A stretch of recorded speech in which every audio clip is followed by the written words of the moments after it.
And we are live. Hello, everybody. And Alan, you are on. Take it away.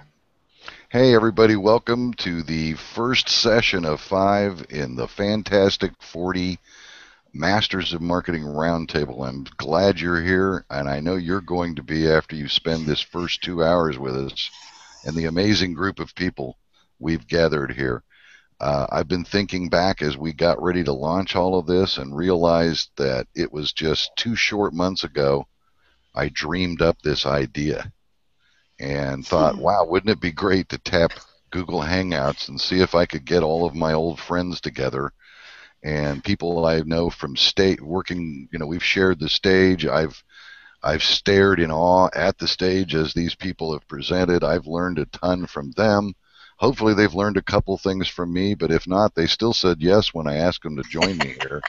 So, so all is good, right? And Yes. thus the Fantastic 40 was born, and we've got 40 fantastic people for you to get to know better.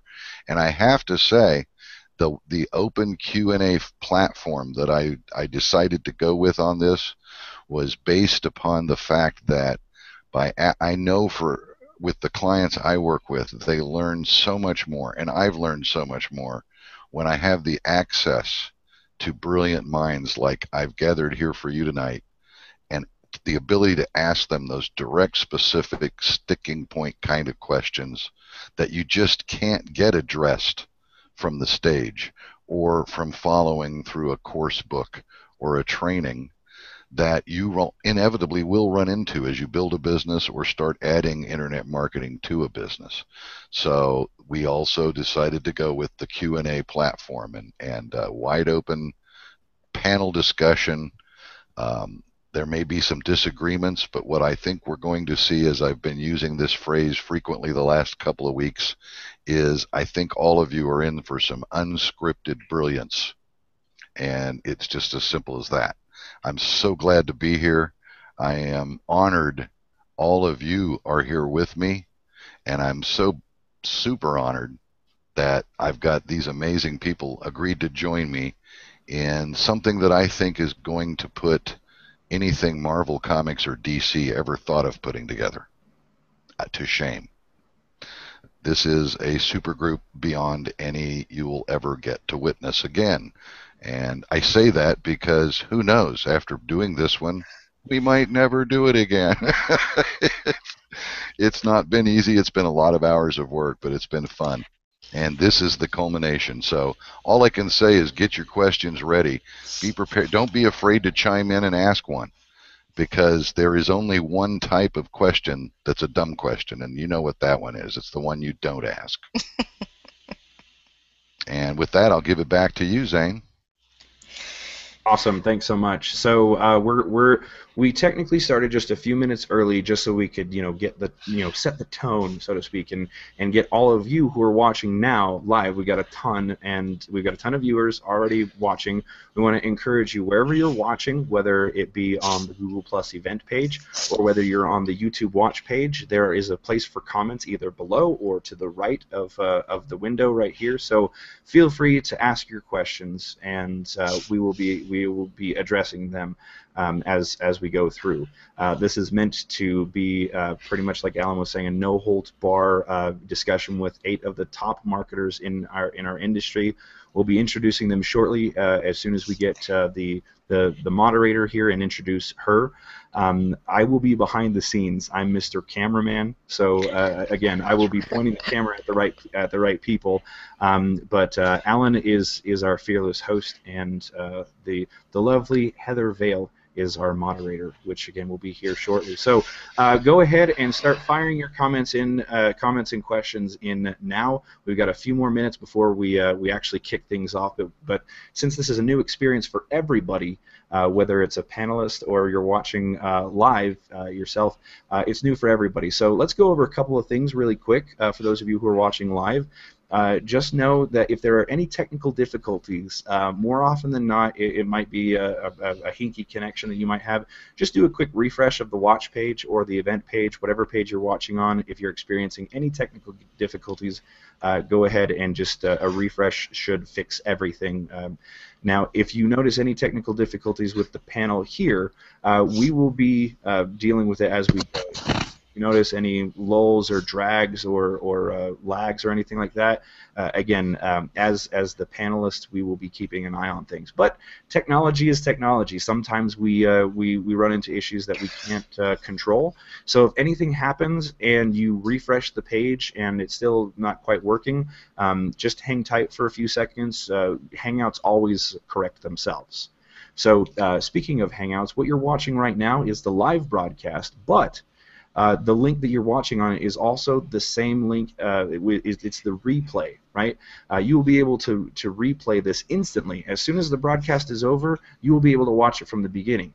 Heck, even if you jump into the Hangout in the middle of the broadcast, you can grab that scroll bar of the video Hangout and drag it all the way back to the beginning and watch it from the beginning before it's even finished, right? Like, how awesome is that? Again, as I'm the producer behind the scenes, I will also be displaying your comments as they come up in real time. And again, the whole benefit and the focus of this entire Hangout is to make sure that we have a good, awesome, solid discussion about topics in internet marketing, namely which is getting started online. It seemed to be the most fitting thing to talk about on the very first session of the Fantastic 40. So that is the main topic that we want to go for, is getting started online. So feel free to ask questions in that vein. We also want to encourage you, we will be continuing these conversations over on our Google Plus community page, where you can continue the conversation. All of the marketers here have some kind of free gift. Alan, I think you said it was something like $9,000 of value. Is that right? Like some ridiculous. Very close to 10, and they keep coming in. We've, as a matter of fact, one quick thing while I've got the camera for a moment, I just wanted to throw in. I almost felt self-serving in a way, because one of the sponsors of this event that has also helped make it happen is LifePath Books, and that's my company. So nice. Here I am not even mentioning it, but just want you to understand that this whole event was made possible by the agreement of all of these great people to be here, by all the work behind the scenes by Zane and me and Heather, and from LifePath Books and our sponsor InVids, which is a brand new video marketing platform you guys are going to love. I want you to pay your respects to our sponsors. lifepathbooks.com. We've got the links in the PDFs I'm sending you, and invidz.com. That's INVIDZ. And that's it. Sales message over. There you go. Yeah. Well, I'll also bring up in the link in the description, or if you're watching on the Hangout, the regular YouTube video, in the description there is a link to the Fantastic40.com, as well as the event page in the official link button. If you go there and you register, that's where all the gifts will be distributed after the fact. Is that right, Alan? Like when people register on the Fantastic40.com, that's when all the gifts will start rushing to them? It's like a torrential Floridian downpour of gifts. Awesome. And it starts when you register, so register, yes. There we go. Okay, so now that we've got the housekeeping and those details out of the way, what I'd like to do is I would like to introduce all of the guests one by one, and then we will bring Heather in as the moderator, and we will get this discussion underway. So does that sound good with everybody? Awesome. I will take that moment of silence. So from left to right, we are going to start with Bill Guthrie. So Bill, go ahead and unmute your mic, and I will introduce you, and then feel free to say a few things about you if you don't mind. So first off, we have Mr. Bill Guthrie.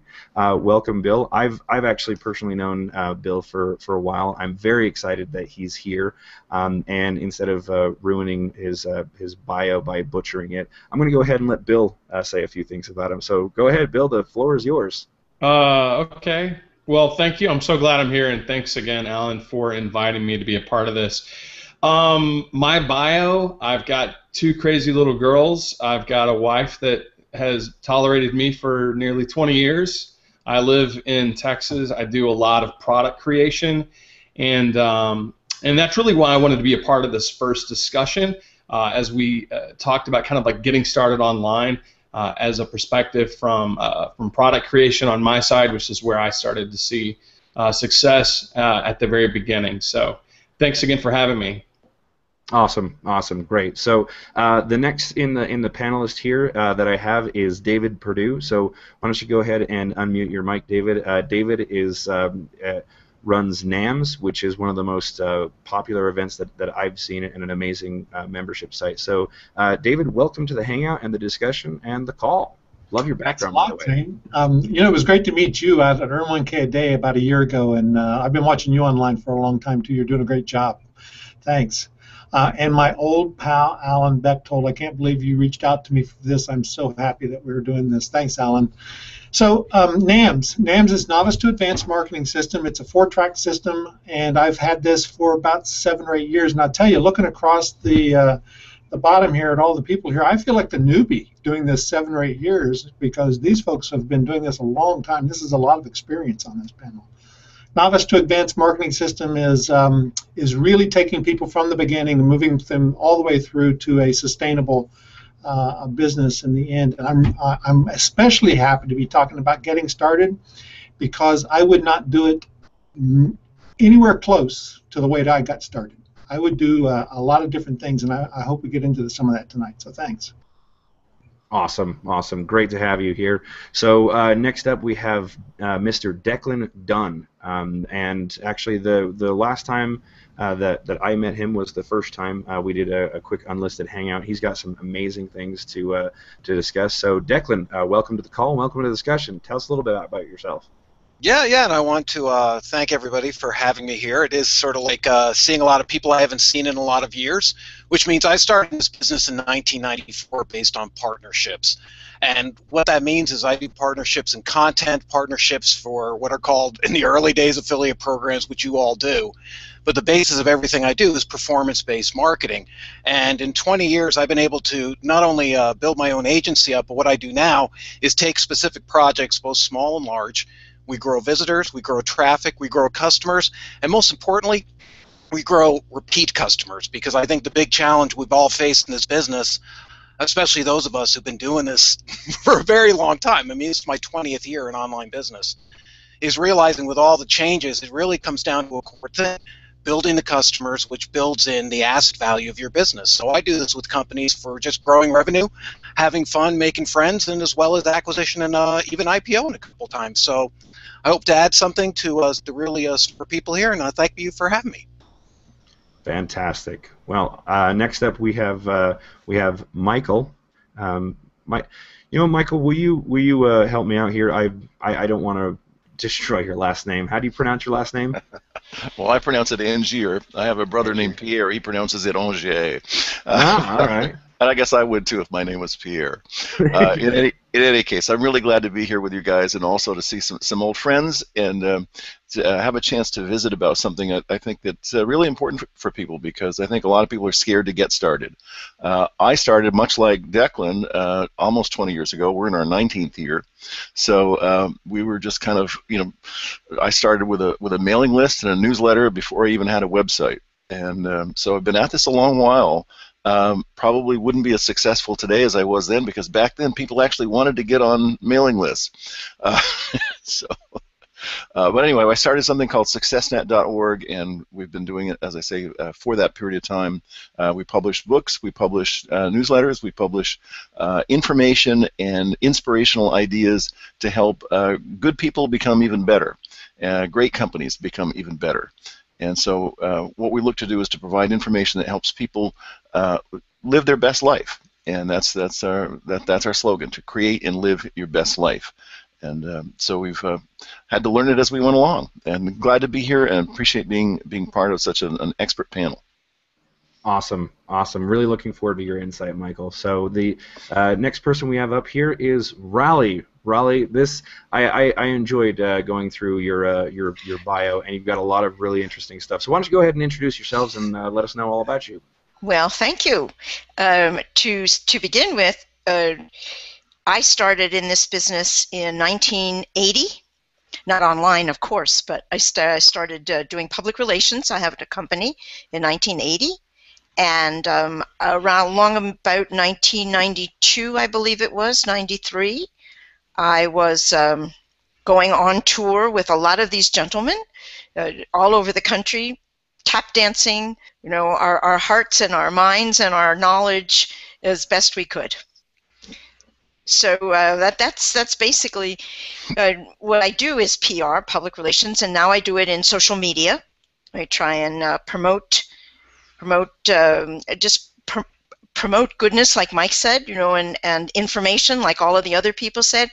Whatever there is to promote in those arenas, that's where I am.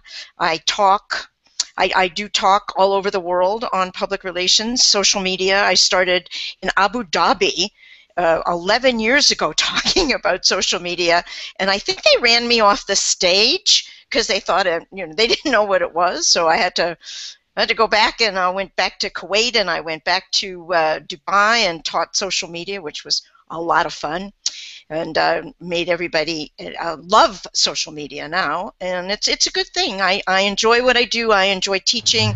I enjoy life and having whatever you can do to do it. And promotion, I'm at www.promoteyourself.com. And my big thing is webinars, seminars, and social media, doing beginner stuff. I love to do beginner stuff with people who want to be and can and should be. So I help them be. Awesome, great. So we have two more people that we're going to introduce, and then we're going to bring our awesome moderator Heather Vale on. So the first person is Rosalind Gardner, and we had a slight minor technical difficulty with her camera, but we can hear her, and so that's the most important part, is that we can hear her awesome content. So Rosalind, why don't you go ahead and unmute yourself and say hi and tell us a little about who you are and your company. Oh, can you still not see me? I unfortunately just see. I see an icon of your Google Plus icon. Oh, well, like I said earlier, it's probably a good thing. Anyway, I am honored to be part of this panel. It's really cool to see how many people, or all the wonderful people who are here, who are, have been in the industry for so long and who are not the typical newbie scam artists. Let me put it that way. David, you're hardly a newbie. You get wonderful reviews of NAM, so I'm kind of disappointed that you haven't approached me yet. But anyway, that's coming. That's fine. I don't travel in summer anyway. But as for what I've done and where I've been, I started off in doing affiliate marketing in 1997, late 1997, and then in 2003 I wrote basically what was the first comprehensive book on affiliate marketing, to the extent that somehow I became called the queen of affiliate marketing, but nobody's ever given me a what do you call it? What is that called? A tiara, yeah. Anyway, I love what I do. I like Raleigh. I like teaching new folks to the industry. I like teaching people who want to do things themselves, i.e., developing their own WordPress blogs and learning about affiliate marketing without spending a lot of money. And it's been, I guess I'm in my 17th year now, and I'm still having fun doing it. So thank you very much, Alan, and everybody else for inviting me. I'd love to share. Awesome. Great to have you here. So finally, before we get into the discussion, we have Terri Levine. So why don't you go ahead and introduce yourself, Terri? Hi, I'm Terri Levine. I'm known as the business mentoring expert, and I've been in the business, I guess, for about 20 years now. And when I first started, there was very little happening online, and I'm very fortunate now at this point in my career that I've really created quite an expertise around how to use online marketing and how to do it in a way that actually not only brings lots and lots of clients to the door, but they're really the right clients, the right prospects, and they close themselves. And so I'd like to actually share as much of that as possible. Excellent, excellent. Well, we have everybody lined up. Bill Davis is going to be joining us in just a minute. So everybody has been introduced. We are ready to rock and roll. We have our awesome moderator here, Heather. We're going to go ahead and point the camera at you. Heather, welcome to the Hangout. Thanks, Zane. It's great to be here. Great to see all you people. You know, I've interviewed some of you along the way. Some of you are new to me. Some of you I know through social media. So this is going to be a lot of fun. Fantastic, fantastic. So she's going to be the one that's going to be refereeing this this whole craziness. I will make sure and be feeding questions into the discussion as well. And again, we have Alan, who is moderating the comments as well. So we're going to go ahead and kick things off with getting started online. So Heather, why don't you go ahead and get the ball rolling? And again, for those of you who are on the panel, I encourage you to jump in and keep this discussion active. Sound good? Awesome. So yeah, sounds good. Yeah. All right. Great. Let's take it away then. Okay. So let's just start off with a broad question to everybody. If you had somebody come to you and say, I really want to make money online, but I don't know how to do it, what would be your first piece of advice? And let's start with Rosalind.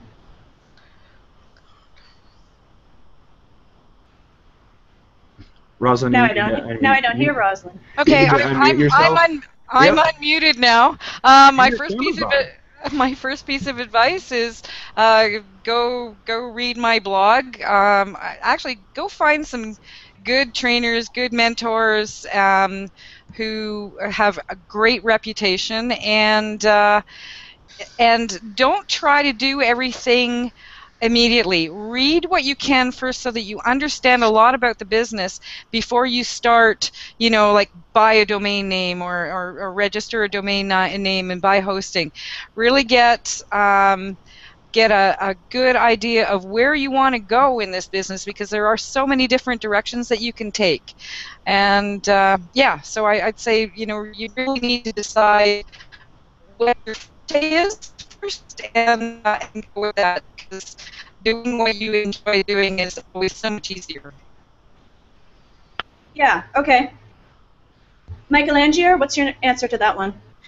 Well, I think the first thing I would ask someone is to get very clear on what their target market is. Who is it that they really want to serve? Because if you can't identify your target market, then you're not going to be able to find your target market. And I think that most people want to jump into the how-to of the nuts and bolts and all the things that are involved in getting a website up and getting a newsletter started or whatever they want to do, but they don't start from the beginning, and that is who is it that you really want to serve, and why is it that you can serve that market well, at least as well as other people, if not better. Okay, awesome.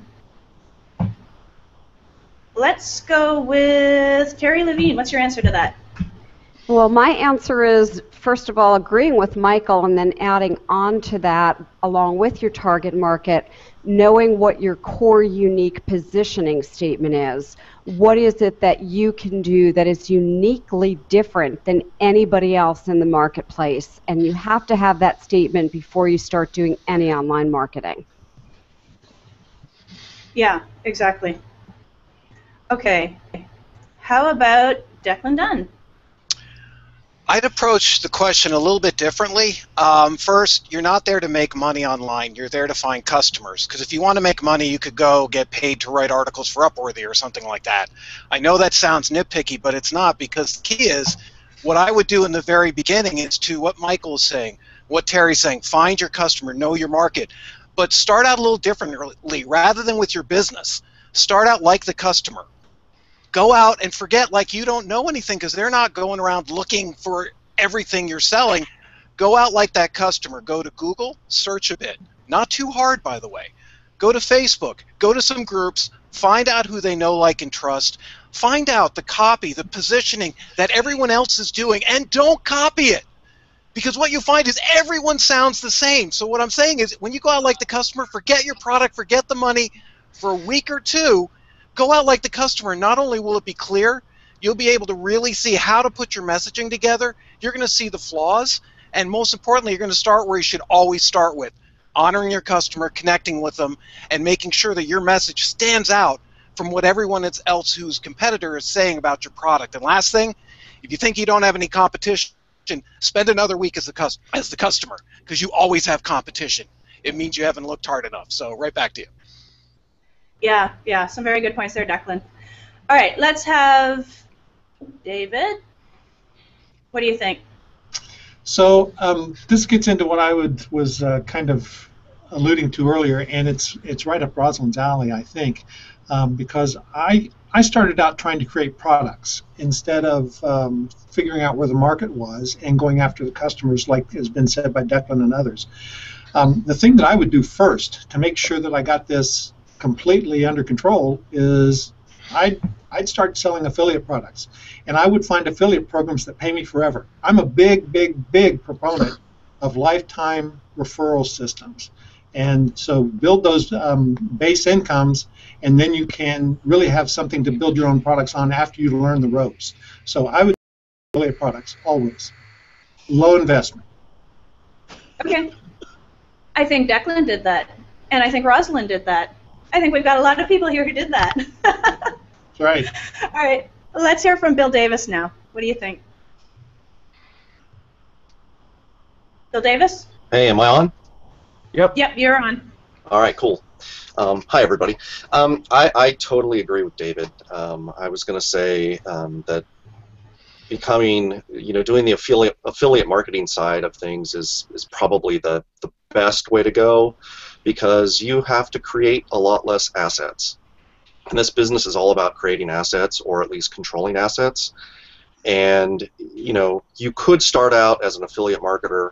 You could start out as an affiliate marketer without a website. I don't recommend that, but you certainly could do that. It's the lowest cost of entry. It's definitely the way to go. That's how I started. Apparently that's how a lot of the people on this panel started. So I definitely go that route. But I do want to say that, you kind of have to start, as with anything in life, I think you have to start with the end in mind. Where do you want to be? Where do you want to be in a year? Where do you want to be in 5 years? Or where do you want to be in three months? This business changes so fast, and you can do things so quickly nowadays. It's not like when I started back in 1996, for sure, where it took you, sometimes it took me months to create a website. Now I could do it in 5 minutes, seriously. You have to start with the end in mind and work your way back. And one of the first steps that you need to take, probably just to get your feet wet, to get some income going, is to become an affiliate for vendors in a market that you're very passionate about. Because if you're not, and it has to be something where you can make money too, but if you're not passionate about something, you're not going to stick with it. So that's what I'd say. Okay, let's go with Raleigh. What do you think? Hi there. I agree with every one of the people who said to do affiliate marketing, and that's where I began when I first came into the business. Outside of my PR stuff, had to find other books, other people's what they wanted, where they wanted to go. Affiliate marketing was just a beautiful, soft, wonderful cushion to lean on. And from that, though, what I want to say about promotion is that when you said know where you're going to be at the end, I've been taught to find out where you are 6 months out, where you're going to be a year out, where you're going to be 2 years out, and of course you don't know. I've been out 40 years now, so I didn't know then what I know now. But I think that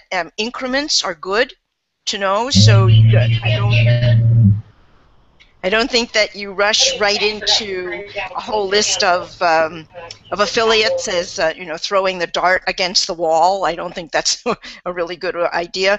I think studying the marketplace, as everyone has said, I think going out to business meetings, finding out who's there, what they do, how they do their things, listening to the people, to any talk that you can go to in your marketplace that's online marketing.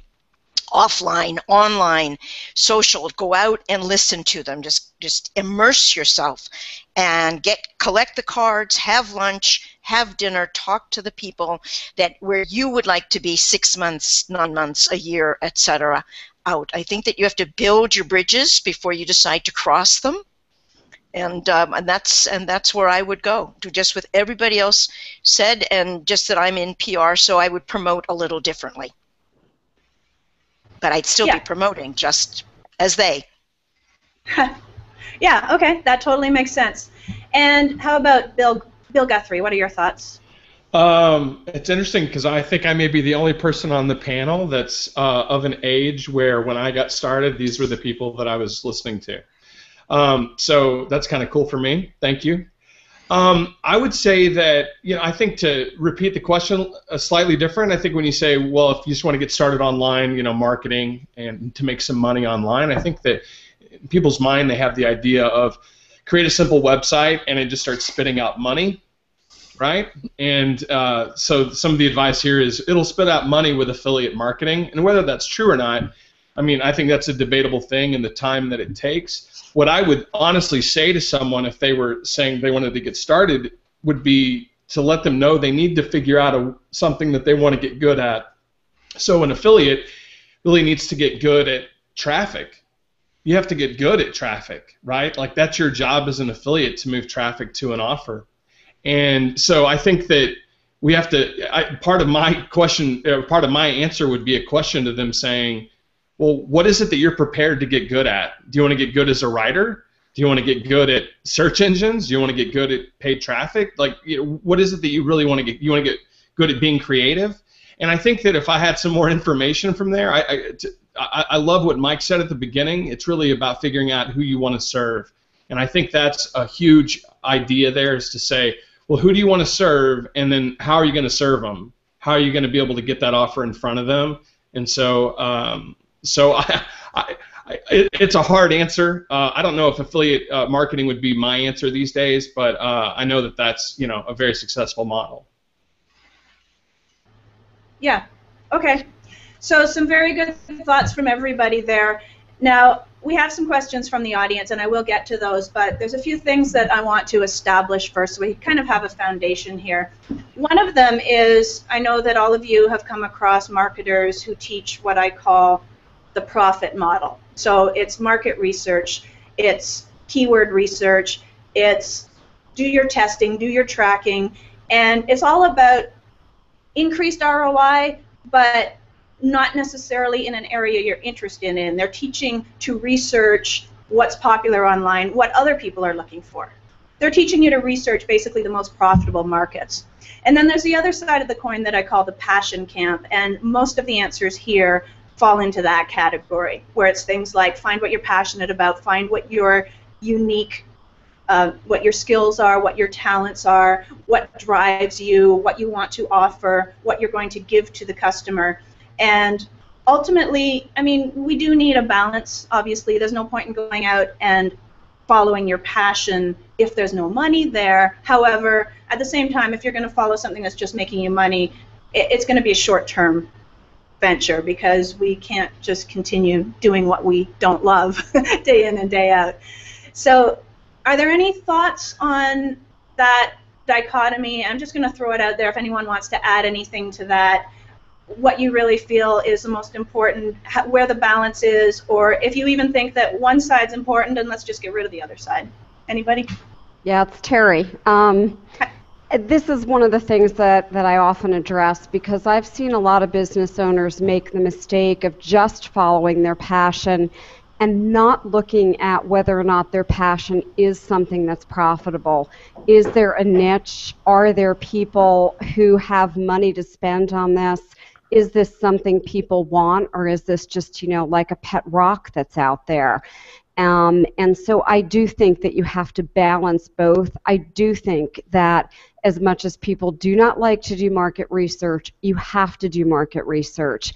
You just can't throw something out there just because it's your passion. But I'm not saying, and I want to be clear about this, I'm not saying go do something that you hate. Now, after all, I wrote the book Work Yourself Happy, not work yourself miserable. But find something that you enjoy, but that there is a market for. You want to make sure that you do have buyers, because after all, this is a business. You're in this to make money. Otherwise, it's a hobby. So I feel very strongly about that, and I'd like to hear from the other panelists. Yeah, I would say that to me, it's a little bit about like, what's the language that you want to talk in? I think it's it's not so much about a passion, because I think you're right. You said something about a pet rock. That's a great analogy. But what kind of language are you really excited about, and something that you want to learn more about? So that could be the language of golf, and you could suck at golf, but say, you know what, I really like golf, and I'd love to learn more about it, and I like talking about golf, and I like watching golf, and so it could be a sort of passion. But to me, it's really about that language. I don't think it's by accident that a lot of folks on these panels over the 5 days start talking about marketing, because at some point we just love the language of marketing. We may have gotten involved at we may have started as, Rosalind starts as an affiliate. She wasn't an internet marketing affiliate. She was an affiliate of various products or whatever. And at some point she goes, man, I love thinking about marketing. I love split testing. I love this stuff. That's really what my passion is. And I think if you can identify that language, it takes you to a really strong passion. Okay. I actually hate split testing, but yeah, most of the stuff to deal with marketing. But I totally agree that you have to. You have to do the research, but the whole thing about doing all that keyword research and blah blah blah, like, I'm sorry, I think the passion always has to come first. And I started in the dating industry. Like, seriously, who isn't at some point in their life concerned about that? Right? Big market. Nowadays, it's a little bit of a different story. If you wanted to get into that market, you would have to niche it down to gay Spanish, I don't know, dog lovers or something like that to make it work. But it's there's always. I like what you said about the way. Oh, I can't remember the way you phrased it, but just what you like to talk about and how you like to talk about it, and how the language, enjoying the language of it. That really is all about it. I can imagine the neophyte golfer getting out there and talking about their experience on a, like whenever they go out there, and their observations of the game as they learn it, and seeing that being extremely entertaining to a lot of people, and this person making money, talking about the products that they that they find and like, and that's kind of the approach I've always taken to to it. You either know a lot about it or you're willing to learn a lot about it. Yeah. We had, can I just jump in here for a second? Yeah, go for it. A workshop that I conduct, who had a passion for embroidery. And I thought, how can you make any money in embroidery? And this woman was making 120 grand a year teaching other people how to do embroidery. Mm-hmm. And it was a passion that she had, but it's something I was completely not interested in. Mm-hmm. So the thing about passion for me, for other people who ask me that question, is I think you've got to have the passion, but I also think you have to have the discipline to be able to be incredibly honest with yourself about this. Is this going to make me money, or am I willing to make this a hobby? And that's it. If it's not going to make you money, then you got to find something else and be passionate about that too. David, I love what you're saying. I'm sorry, Heather, do you mind? Go ahead, Declan. Go for it. I want to hear what you have to say, actually. So. Thank you. No, but David, because passion without a business model is a hobby. And I've actually from my very first days in business way back in the mid-'80s, I love writing poetry and I love doing creative paintings. And I can tell you, there's no way I would be sitting here if that was what I tried to make a business out of. You know, as they say, it sounds really weird, but I come from that end where I had to learn that your passion is driving it, but it's a journey. So when you first try something, you may say, hey, I'm really passionate about this, and there's the great part of that. But that may not have a business. And maybe, in my case, what I do is a lot more fun doing as a hobby. It's so much more free rather than trying to turn it into a business, which it really isn't. So when you actually look for it, sometimes the thing I hate about the passion end is the way people sell, all you need is a passion. Oh, just be passionate. And it bothers me because I want them to really be into it. That's really important. But for a lot of us, I'll tell you, I had a journey wandering around till I really found what I loved doing on a regular basis, and that also had a business model that could turn it into a real business, and enjoy that journey. Sometimes you're looking for the passion in what you do, and not a lot of us will always do what we're passionate about, like, oh, every day. I hope you do, because that comes from you, not from what you do. But find a business that you can show up and do and have some fun to it, because what everyone's saying is, bottom line is, if it's not fun, you're going to stop doing it even if you consciously don't know it. So make sure you find what you really like doing, and if it's not this, keep going. Okay, and that segues into something else that I would like to ask you guys. Raleigh, I'll ask you your opinion. This kind of fits in, so let me throw this out there first, and you might have something to add to this as well. Okay. So when we're doing anything in life, and entrepreneurship is one of those things, there's really two sides of the coin. There's what I call the inner world. We can fit passion there. That's also attitude, mindset. We can get into metaphysics. We can talk about law of attraction. These are the things that are core to you that allow you to succeed or fail in whatever you undertake. And then there's what we have that I call the outer world, which is, someone mentioned at the beginning, the hands-on how-tos. So we can tell you, this is how you do this. This is step-by-step, how you put up a website. This is how you do keyword research. This is how you work with Google Analytics. This is how you place Google AdWords. Those are all the outer world stuff. But ultimately, 99% of people, and I may have that stat wrong, but it seems to me like 99% of people fail when they try to start an online business. And I'm going to attribute that to the fact that even though they had access to all the outer world how-to stuff, they were missing something with the inner world. So, Raleigh, I'd like to know your opinion on that. You can tie in the passion question as well. Okay, thank you. When I would have clients, PR clients, and they'd say, oh yeah, I want to be on this show, I want to be on Good Morning America and all of this, and I would explain to them that what the niche is that they're talking about it's not going to make it.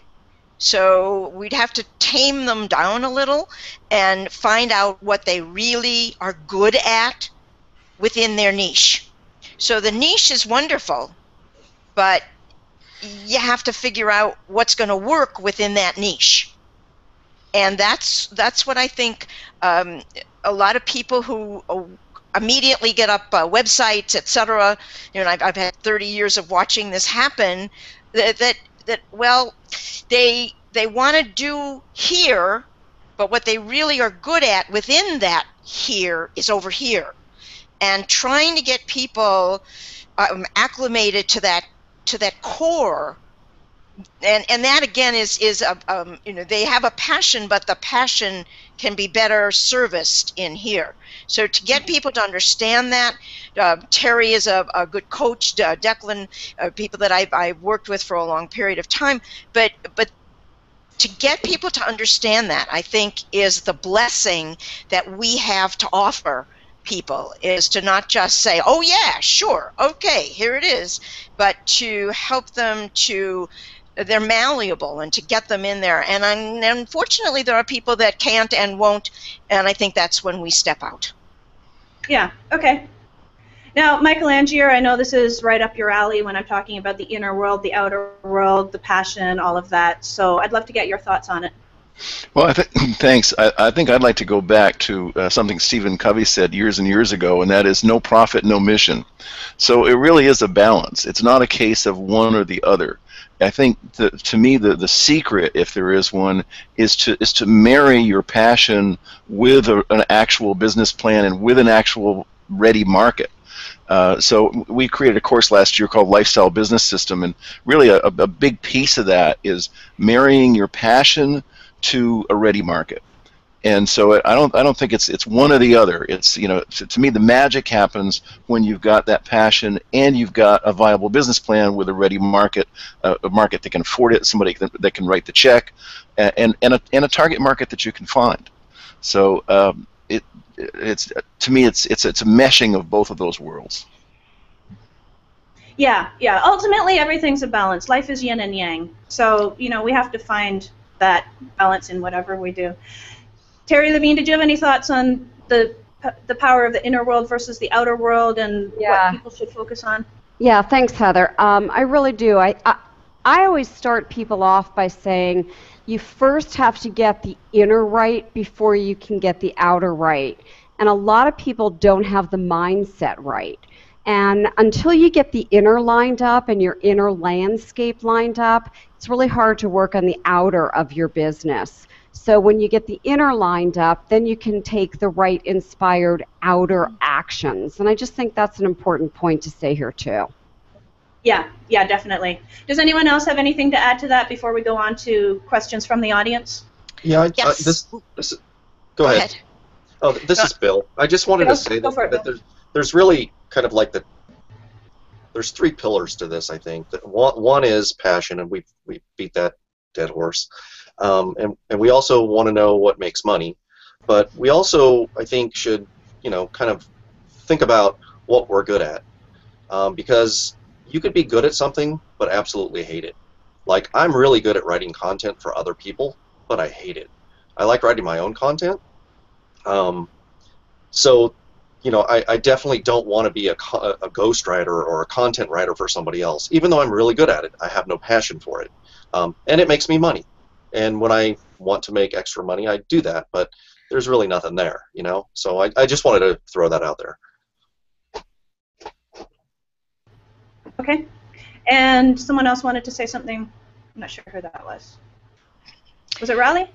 Yeah, yes, and okay. Bill just said it really well, and so did everyone else. And it was just a recap. But in wanting, when I get a client, I first ask them to make a list of what they believe in.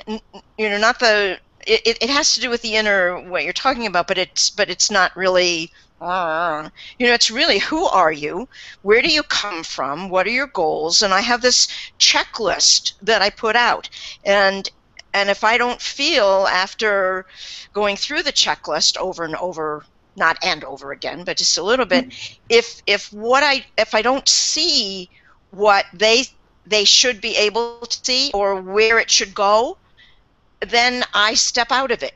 So the checklist is what I'm talking about. The checklist, I think, is a very important part of any type of communicating with anybody who's online, you know, who's doing the work that we're talking about, is getting to the core first, and then seeing how it stands up against what it is they can do, are willing to do, you know, should do, etc., and then how it turns out.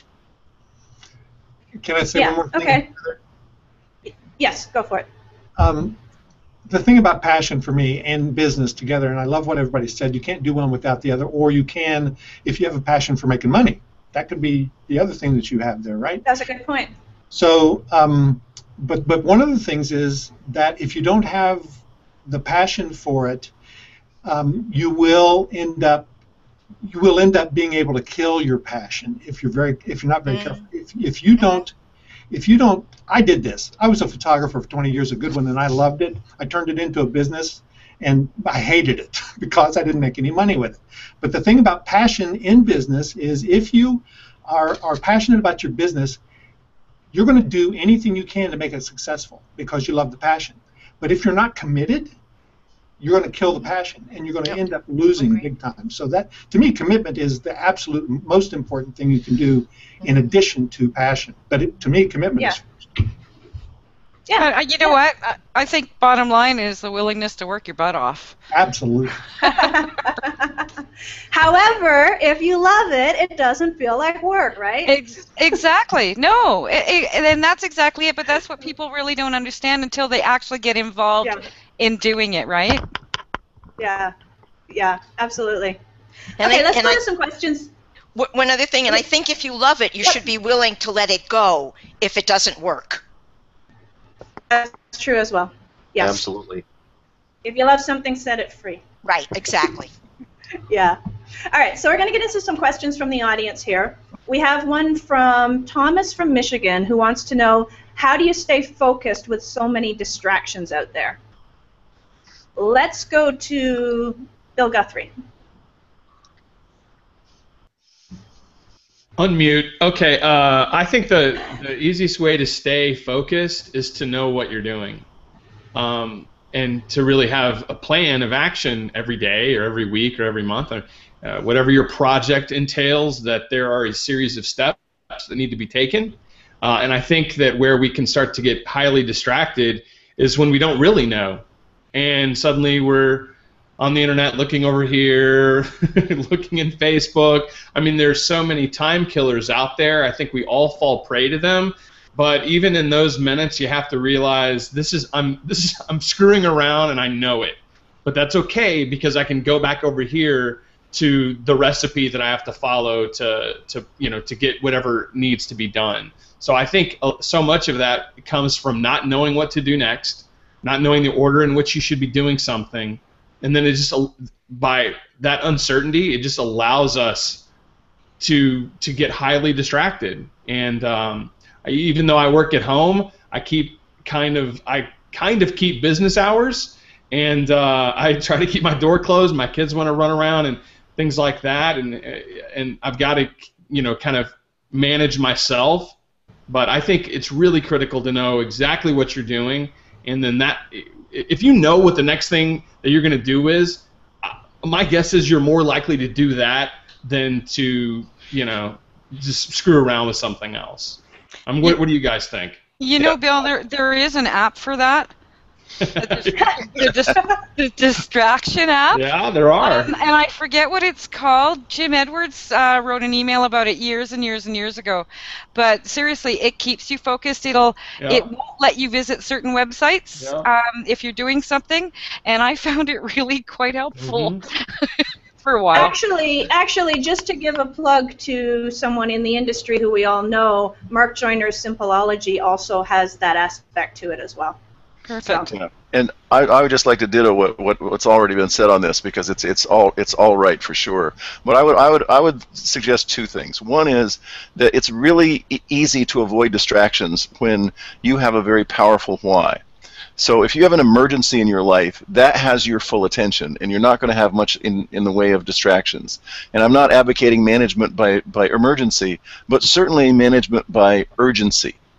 And urgency is something that will eliminate a lot of distractions for sure. So I think if you build your why up, if you've got something that you just absolutely have to accomplish, you're not going to get distracted all that well. And then the second thing is to get really good at saying no, because I think you have to say no to the good so you can say yes to the great in order to make real progress. Yeah. Okay. Heather, can I add something? Yeah, go for it, Terry. One of my favorite expressions is one focus, one goal. So I wake up every day with just one thing to do. I turn my email program off. I turn my phones off. And I'm in an interruption-free zone until I get that one thing done. And when that's done, then I can take a quick look at email and take a quick scan to see if I have any phone calls to return. And that really helps me get a lot done. I really like the sound of that, Terry. However, it stresses me out not to have checked my email first thing, because I think that there's emergencies, there's clients I need to deal with, and I can't get into that.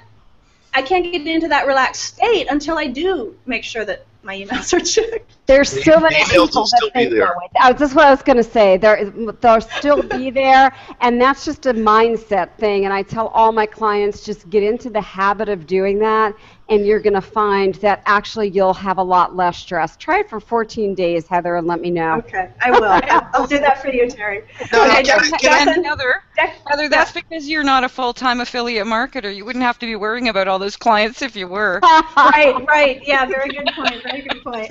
Okay, let's go to Declan. I want to hear what Declan has to say about focus. Well, I was just reading an article. Research shows that Americans, why we work more than anyone in the world, is because we're always multitasking, and we're adding hours when actually people work less. They're more efficient. They're more productive. Their revenue goes up. We all think we can outwork the problem. And what we're saying here that I so agree with is, you got to set boundaries. Like, turn off. I mean, I have people who study email, and then they complain they have 400 emails. I don't study email. I have social media, which tells me everything that's cool, and I go study that. But I set a boundary to it, because when you do one thing, when you focus on it, you're more productive, you waste less time, but to the point of email, you set a boundary where that's it. I'm doing email for this, and I'm not doing it beyond that. And that discipline is so powerful, because your work improves, you work less hours, and this thing, we all love to multitask, and the multitasking is actually what I see destroying more businesses and people starting up. They write to-do lists that would choke a horse. Cut them down to 3 or 4 things. The focus is you're sort of allowing the distractions. Remember, you have control, is all I'm saying. And that the less you do, the way more successful and happy you will be. And it doesn't seem like that when you start, but it really is when you start cutting things rather than adding things. Yeah, and I just want to clarify, I am perfectly able to take my focus off the email at a certain point and cut it off, but I still have that tendency to want to see it first thing. Now, we have a follow-up question from the audience who wants to know, how do I know what a successful mindset looks like, and how do I get one? So, who wants to take that? Michael, you're up. You're already on screen. So I think that's the toughest question so far. Success, Matt, you should have the answer to this. I know you'd think that I would. Yeah. But I think the whole idea of mindset is a very big thing indeed, and I think that I think you have to commit to a lifetime of personal growth and development, and constantly be working on your attitude and your mindset, because otherwise, I mean, if you don't program your mind, somebody else is going to program it for you, and there's a lot of things that program our minds. So I think the first thing is to make the commitment to constantly improve upon the way that you look at the world and the way that you look at your life. And I think that's going to be a little different for different people. And I haven't seen one particular path that it works for everyone. Oh, agreed. Yeah. Ooh. Yeah, Raleigh, did you want to say something on that? Yes. I just started a new part of my company, and it's called the Attitude of Gratitude. Nice. So my URL is creating gratitude, and it falls into what Michael was talking about, and that's what I teach. And I teach it to these hardcore people who have said nasty things and walked away on their heels and stuff, that it can't work, and we don't have any money, and what you promised doesn't work, and blah blah blah blah blah.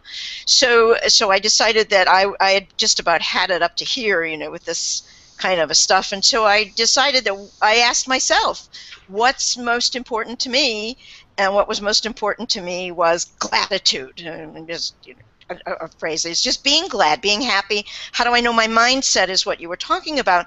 When I can smile all day, and there's that poem about then you'll be a man, my son.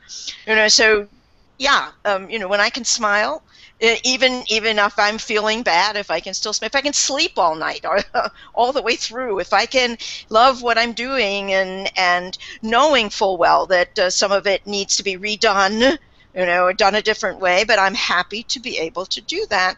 That's my gratitude, and that's what I'm teaching now to my clients who come in with this cross-eyed look on and utter sleeplessness of, I can't do it. One more and I'm just finished. So so it's an attitude of gratitude. Okay. Does anyone else have any thoughts on how to develop a successful mindset? I do, Heather. It's focusing on one question for me, and it's what is working? What is working? When our mind is going to what's not working and what's wrong and all the problems and all the challenges, I just snap myself back and I go, okay, what is working?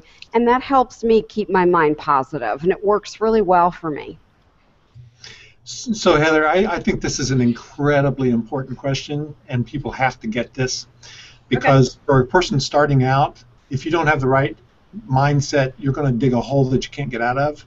My first mentor was Mark Hendricks, and after struggling for about 18 months, I just finally went to him, threw my hands up in the air and said, when am I going to start making money? And he said, when are you going to decide to? And that was really a key phrase for me. It was my decision. I had to be willing to do what it takes to be successful in this business. And that's the mindset that you got to have, I think. Be willing. Yeah, I think to pick up where David's saying, the question is, you know, what's a successful mindset? But I like it better if it was, what's the mindset of success? And because successful mindset implies that there's this one mindset that everyone, if I just found that mindset, it would be, and made it mine, it'd be amazing. But I think that what we all share in common is that even though we approach things differently, our mind is set on success, and that is going to imply a lot of hard work and effort and research and teamwork and all, you know, being able to establish reasonable expectations for ourselves, and then be able to map those things out and meet those expectations. That, to me, is the mindset of success that we probably all, even though we're doing it differently, have very much in common. Okay. There's a question here that's kind of along these lines, so let's just throw this one out here. Mark says, given what you know today, to become a successful information marketer, what 3 habits would you have adopted? So, Bill Davis, you have an answer to that one? Yeah, repeat the question? Given what you know today, in order to become a successful information marketer, but we can say whatever the business happens to be, he's focused on information marketing. To become a successful business owner, let's say, what 3 habits would you have adopted? So, hindsight being 20/20. Yeah, so I'm not sure that all of these are going to be habits, but one of the things is just brutal consistency. You know, we have a tendency to kind of screw around because we have this, you know, quote-unquote lifestyle business, and that's all crap. You really have to work hard. You really, really have to work hard. I mean, there's no getting around that. I mean, I know there are people out there in our business who seem to not work very hard, but I think they all work really hard. And a lot of that work is not just putting your head down and getting stuff done. It's thinking, you know, being thoughtful about your business. Where do you want to take it? Where do you want to go? All the things we've already talked about. What's your passion? What's going to make you money? What's working now? What's not? How do I improve it? So it's really brutal consistency. That's number 1. Number 2, you know, one of the things that I didn't do when I first started out, and again, this isn't a habit, but it's a practice that I should have done, and I would recommend to everybody else that they do, and that is that you start building your list, and it doesn't necessarily have to be an email list, but it's your list of people, customers, prospects, whatever, that you can reach out to at a moment's notice, and you know, offer information, offer a service, offer a product.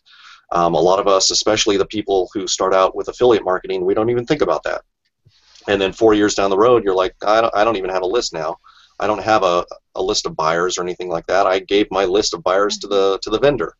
And I guess the third thing really is, and this is kind of sound like it flies in the face of what I said for the first one about, you know, brutal consistency. But you have to be consistent in this too, and that is you have to have downtime. Many of us work, quote-unquote work, you know, 16 hours a day, and it kills us. And we're not really getting a lot done, though. So I fashion myself as kind of like the ultimate slacker, in that I don't do a lot of stuff every day. I really don't. I don't, I'm not one of those guys who plays video games, but I socialize. I'm out there. I'm shaking hands virtually or physically, but I have bursts of incredible output where I can get a lot of stuff done. I can get more stuff done in an hour than most people I know can get done in a day, and that's because I've put enough thought into it to know what I need to do, and I just get it done. And that goes back to mindset too. To touch on that for a second, and then I'll go. But mindset to me is I think Bill said it. It's not really. It's kind of like saying, that girl you should be dating has a great personality. She has a great mindset. That doesn't work. What you have to have is you have to look at, because there are different ways to get there.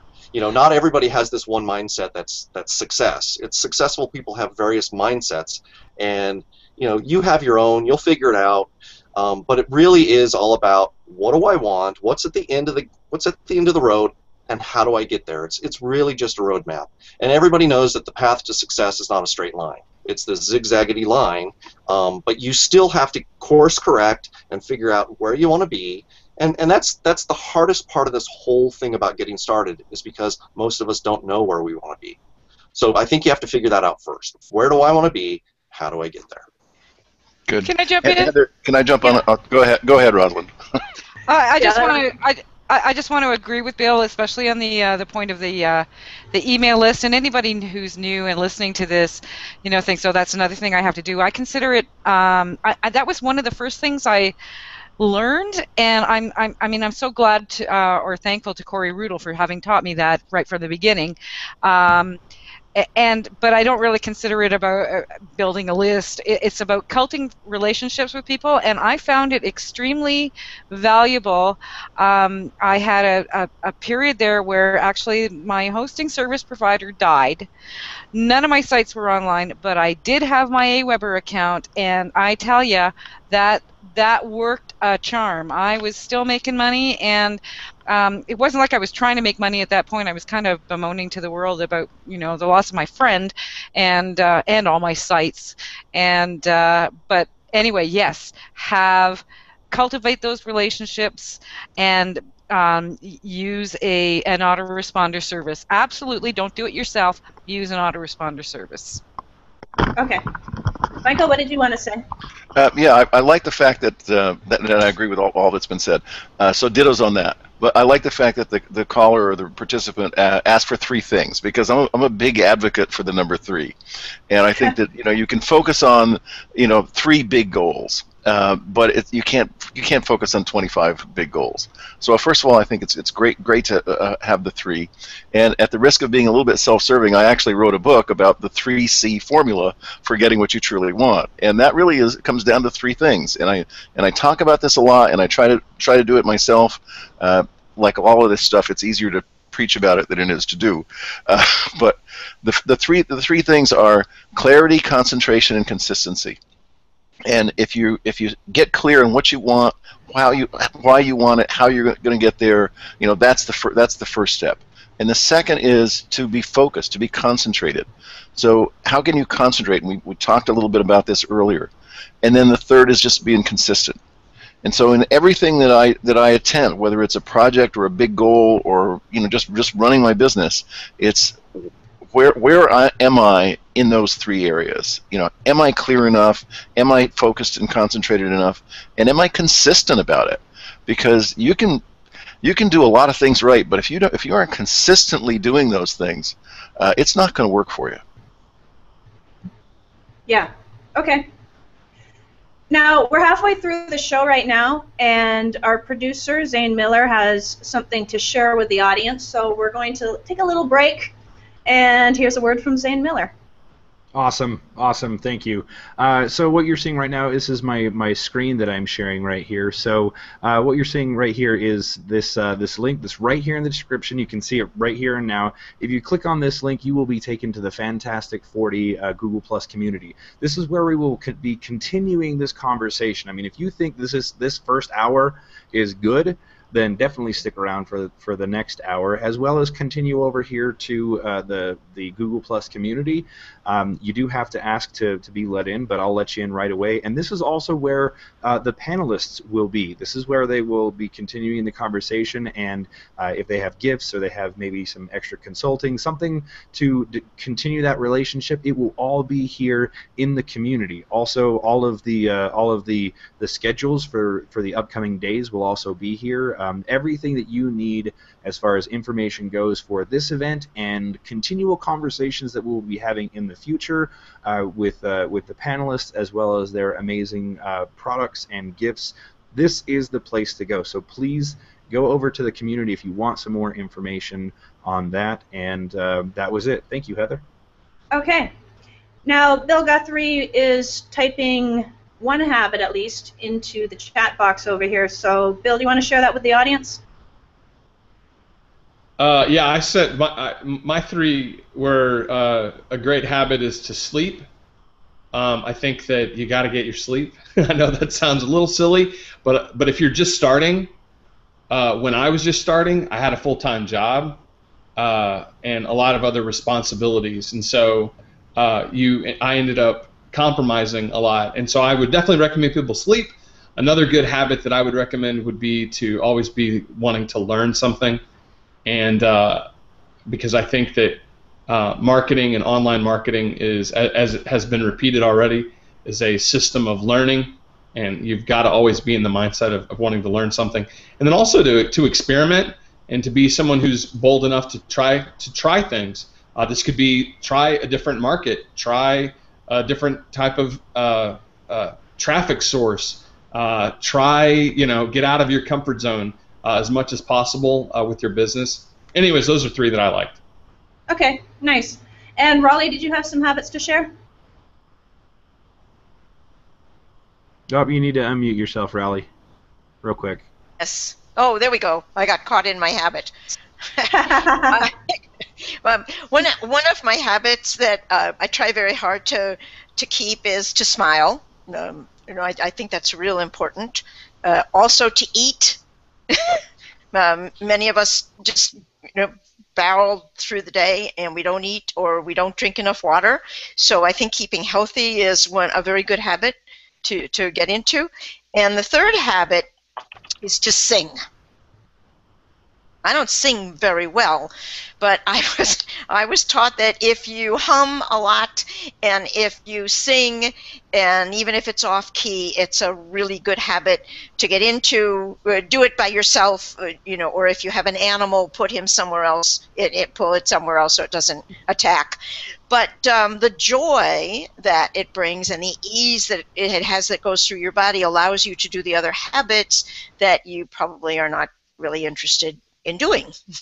So yeah, I'm a big fan of what I call karaoke, and that's a yes. word I coined myself. Singing at the top of my lungs in the car. Yes, absolutely. I don't care what other drivers think.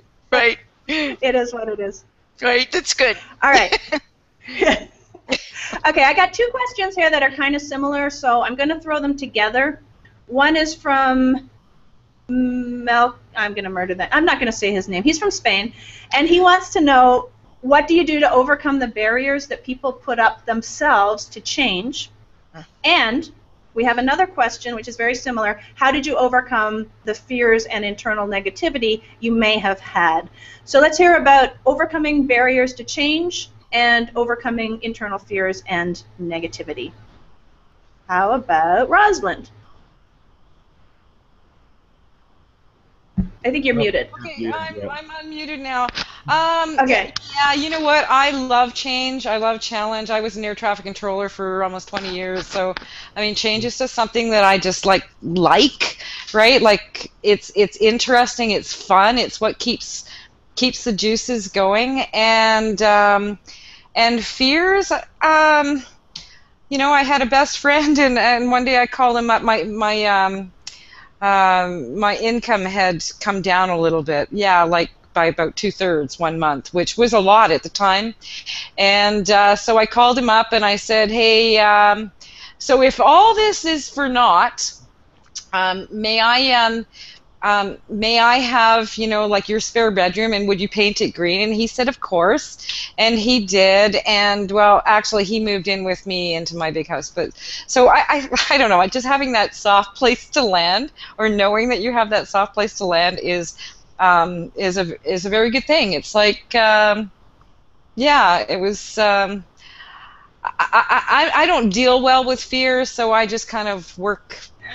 I like to just put that aside. Some of the scariest people I know are fearful people. So, yeah. Enough said. Okay. Now the interesting thing is, you say you like change. Most people have some level of fear of change. That's why we have what we call the comfort zone. And nobody wants to get out of the comfort zone because, by definition, it's comfortable. So, Terri Levine, I know you have something to say about this. I do. I think that entrepreneurs are natural risk takers, and that while we have fear, we take action and just do it anyway, sort of the Nike expression. And so I'm not saying that I didn't have fear. I quit a corporate job where I was making, a high six-figure income and stock options and bonuses, but I did it and said, I'm going to be successful. I'm going to take steps and take action every day. And I literally never had a doubt that I would be successful. So it's, again, going back to what we talked about, it's the inner game, it's the self-confidence, and it's taking daily consistent action. So I never let myself down. And it's the belief that success was the only option. And I find that entrepreneurs carry that flame, carry that torch. Yeah. There's actually a book called Feel the Fear and Do It Anyway. Yeah, and I don't know who wrote it, but I'm sure someone on the panel knows who wrote it. But that's a phrase that I like that. Declan, what do you think? I think it begins with the concept that anything stays the same. I mean, what I just said isn't even the same anymore. We're in a dynamic world. And it really is you see mobile media is making us see all these crazy things come out of people. Actually, just as an aside, I love that all the internal questions are happening, not real marketing questions, because that's where somebody starts. Yeah, exactly. But what it is you're seeing things go, and you see all these people's self-talk. And if you look at that nuttiness, and you look at that person on Facebook going, that person's always negative. Yes. And what it is what's your own self-talk? And that's really where all fear comes from, because you're either scared of what happened to you or judge yourself. And as we all know, it just comes with age. Just let it go. Oh, my God, forgive everyone, as Tuesdays with Maury said. But the other thing is you're afraid of the future. So what you end up doing is spinning. And meanwhile, guess where you are? Right here, right now. Because change is the reality. Being static is the illusion. And the funniest thing is I actually taught this. I had 25 employees, 12 of who run their own companies now. And it was part of the thing that they freaked out. They're like, wait, I just want to go to this job, do the same thing every day, and just pay me. And I said, well, you're not going to work here, because that's not the way this business works. And frankly, it's not the way anything works. But I said, let's reverse your mindset a little bit and say, you're so afraid of it not working out when we all know it most often doesn't in life and in business. So our attitude was, I taught them, and this was so cool, is when it works, be amazed. Stop expecting anything. When it works, cherish it. Be grateful. And when it doesn't, just look at it as how, like Bill was saying, how am I going to learn? And that's really the key. And that little shift, just get off your own back, is the biggest thing. You wouldn't talk that way to other people. Don't talk that way to yourself. And those fears, they won't go away, but they're really not as fun as love. Declan, it's like you're talking in a sequence of song titles here. I love it. You said Let It Go, which is the big smash from Frozen. You said Right Here, Right Now, Jesus Jones, one of my favorite songs of all time. We might as well throw in Nobody Said It Was Easy, because that's pretty much what you said in a nutshell. But yeah, let's all sing now. And got to say Yeah, let's not. So Heather, I've got something if I could. Okay. All right. So I think that if someone really wants to be successful in business, you've really got to be comfortable, get comfortable being uncomfortable, because change is going to happen. If you don't like change, you're going to like obsolescence even less, because that's what's going to happen. And I think I talked to so many people over the years who say, "Oh, I'm just afraid of failure. Or I'm afraid of success," and you've got to actually become comfortable at failing at things, because you're not going to do everything right. There's just no way to do it. Things are changing too fast. You're changing. The market is changing. Your customers are changing. The technology's changing. you've got to be willing to just step out there and fail fast. So that doesn't mean... Yeah, and mean... you know what? The fear of failure is probably the stupidest fear out there, because if you don't do something because you're afraid to fail, you've already failed. Right. And in reality, failure is just a stepping stone towards success. So what's to be afraid of? I don't get it. Anyway, Raleigh, I know... I just like to take that whole word out of the vocabulary. And when people use that word with me, I just say, I don't know that word. It's not a word that I work with, and any of the synonyms that go with it. And so that's how I've been able to sing. But I want to talk about, we were talking about before about fear. There's this old story about the kid who he was looking for something, and he found his parents brought him home a big pile of warm, gooey stuff, and the kid just jumped right into it, and dug really deep down. And the parents said, "What are you looking for?" And he said, "I know there's a pony in here somewhere." That's kind of like how I live my life. Okay. Looking for that pony. Right. I found many ponies, by the way. Bill Davis, go ahead. Yeah, I think I think we have to confront our fear, and one of the comforting things about fear is you can observe other people, and other people may or may not have the same fear, but they're out there doing it. So you have to have confidence that, you know what, I can do that too. So when I was 20, I got a job cleaning windows on a skyscraper in San Francisco, and I was afraid of heights. But I did it anyway, and I did it only because I was able to do it only because the other two guys there were doing it too. And they were just as likely to fall off that scaffolding as I was. So it applies to business too. There are other people out there who have succeeded doing the same thing that you're trying to do. You're no less talented. You're no less committed. You just have a doubt in your mind that maybe you can't do it, and that's the fear. The fear of the unknown is extremely powerful, and I'm not going to say you need to get rid of it. I think fear is healthy in a lot of cases. You should be afraid of the guy coming at you with a gun. That's a rational fear. But as far as business goes, none of us. I can't say this for everybody, but I don't think most of us put our entire livelihood on the line. And I don't think you should. I think you should. I think Bill said it earlier that he had a full-time job before he became as successful as he is. I think if you have a full-time job now, stick with it. Do this, 2, 3, 4 hours a night. You can do it. You can make the time. I know a lot of people who've stayed up till 2, 3, 4 in the morning getting this done, sleeping 2 hours a night, 3 hours a night, going back to work. You can get this done for short periods of time. So, and then you kind of, teeter-totter, and you do the balance, and you see if you can, kind of offload some of your full-time work and pick this up. And at some point, you're going to be able to do it. But you really have to confront your fear and be comforted in knowing that other people are doing the same thing that you're trying to do, and they've been successful. Right, yeah, I agree. We can't go the denial route, because then you're just shoving it down and not dealing with it, and it'll rear its ugly head another way. And the other point is, fear is a primal instinct that we have. The challenge is, you're talking about healthy fears, such as someone pulling a gun, or, a wild animal coming after you. But our bodies react the same way, whether it's that kind of legitimate fear or whether it's a fear we make up in our minds. So how do you go, what's the process you use to distinguish, this is something I don't have to worry about, this is something I should?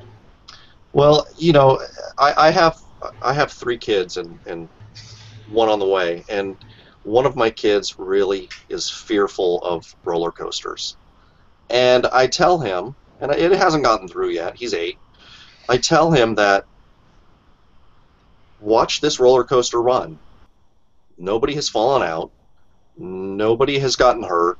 Everybody comes out there. Some people are terrified, but everybody gets off there safe and sound. What are you afraid of?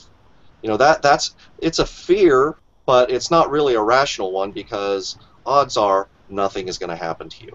I mean, I know there are occasions where roller coasters get stuck and stuff like that, but it doesn't happen that often. So you need to just explain, what what is the real danger here versus what is your perceived danger here? Right. And I think we make a lot of this stuff up in our minds. We do. Yeah. Zig Ziglar had a great quote, Heather. He, for fear, he said it stood for false evidence appearing real. Yeah. And I think that's very true.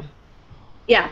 Yeah. And Bill was talking about the real evidence being the gun or whatever it is. So, yeah, absolutely. Does anyone else have anything to add about change, negativity, and/or fear before we move on? Yeah, I wanted to say just about fear. One of the things that I learned just in life is that your fear really has the most to teach you. The things that I've been really scared about are the things I really needed to learn. And I could either learn them or just stop. And it's not an easy way to deal with it. Obviously, if I have a gun pointed in my head, which I've had, I just looked at the guy and I remember cracking up and said, well, if you kill me, it's probably the nicest thing you ever did to anybody.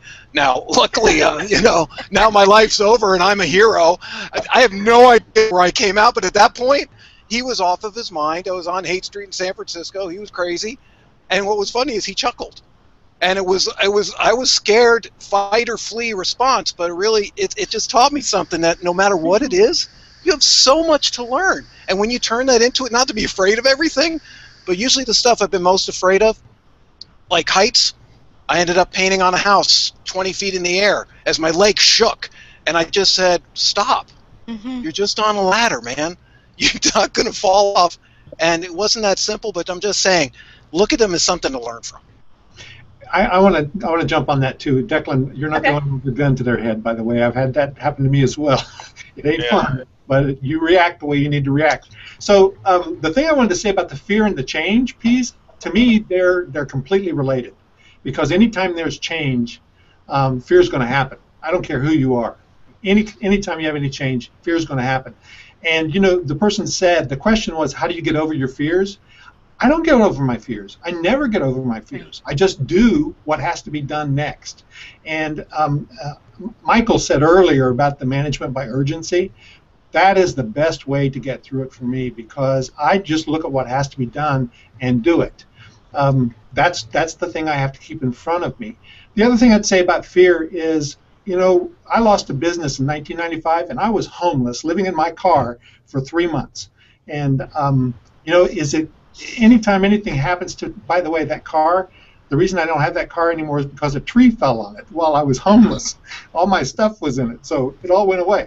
And when I get fearful, I actually have something I can reach back on now and say, is it as bad as that? Nope. We've all got something that we can look back at and say, is it as bad as that? Nope. Do what's next. That's it. Can I say something? Yes.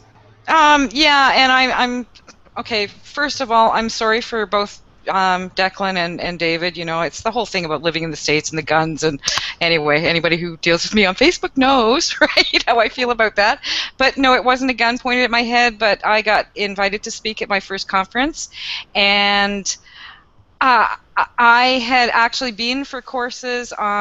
Transport Canada, when I was working for them, sent me to this big media relations course and how to speak in public and how to deal with the media and stuff. And, I was supposedly trained in all that, but I did not want to do it. That was my biggest fear, but you know what? I knew I had to. And the day I showed up, I had a great big rash across the front of my face, and with a lot of great support and stuff, I got up and I did it, and I kept doing it. And you know what? You keep doing it. It's not so scary anymore. It gets to be it can be fun. It can actually get to be fun facing your fears. Yeah, absolutely. Okay, so we have one more inner world question and a few outer world hands-on questions. What do you guys want? Is that up to me? Outer. What was that? Outer? Outer. Yeah, we need to answer some of them. All right, let's hear outer. Okay, so this question is a follow-up from some of you guys at the beginning who recommended affiliate marketing. And the question is, if affiliate marketing is determined to be the way to start, just what steps need to be taken to implement? How about, well, you know what? Let's go with Rosalind since she's the queen of affiliate marketing. God, I knew you were going to do that. I just knew you were going to do that. Yeah. And we're giving you a tiara. Yeah. Oh, thanks. Yeah. They probably sell them on Amazon if you really wanted to do that. Yeah. And yeah, for like 99 cents. And yeah. you could use your affiliate link. Yes. To start, well, my thing is, you know, let's go back to the inner thing and passion is like pick that topic that has a market and start a blog about it.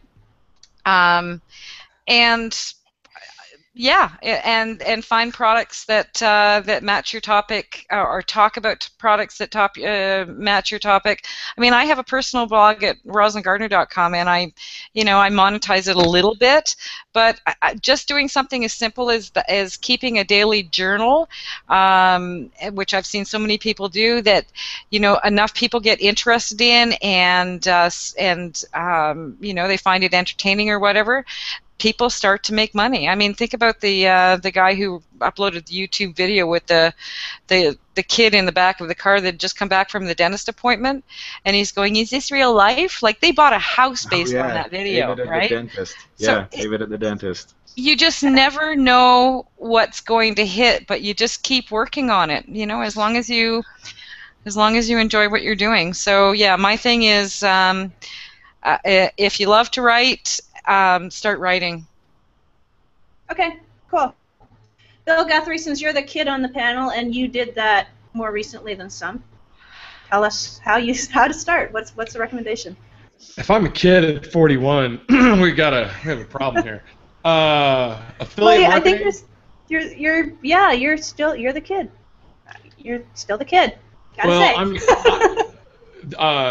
I do quite a bit of affiliate marketing, but I don't do it from a blog. I do it all from email.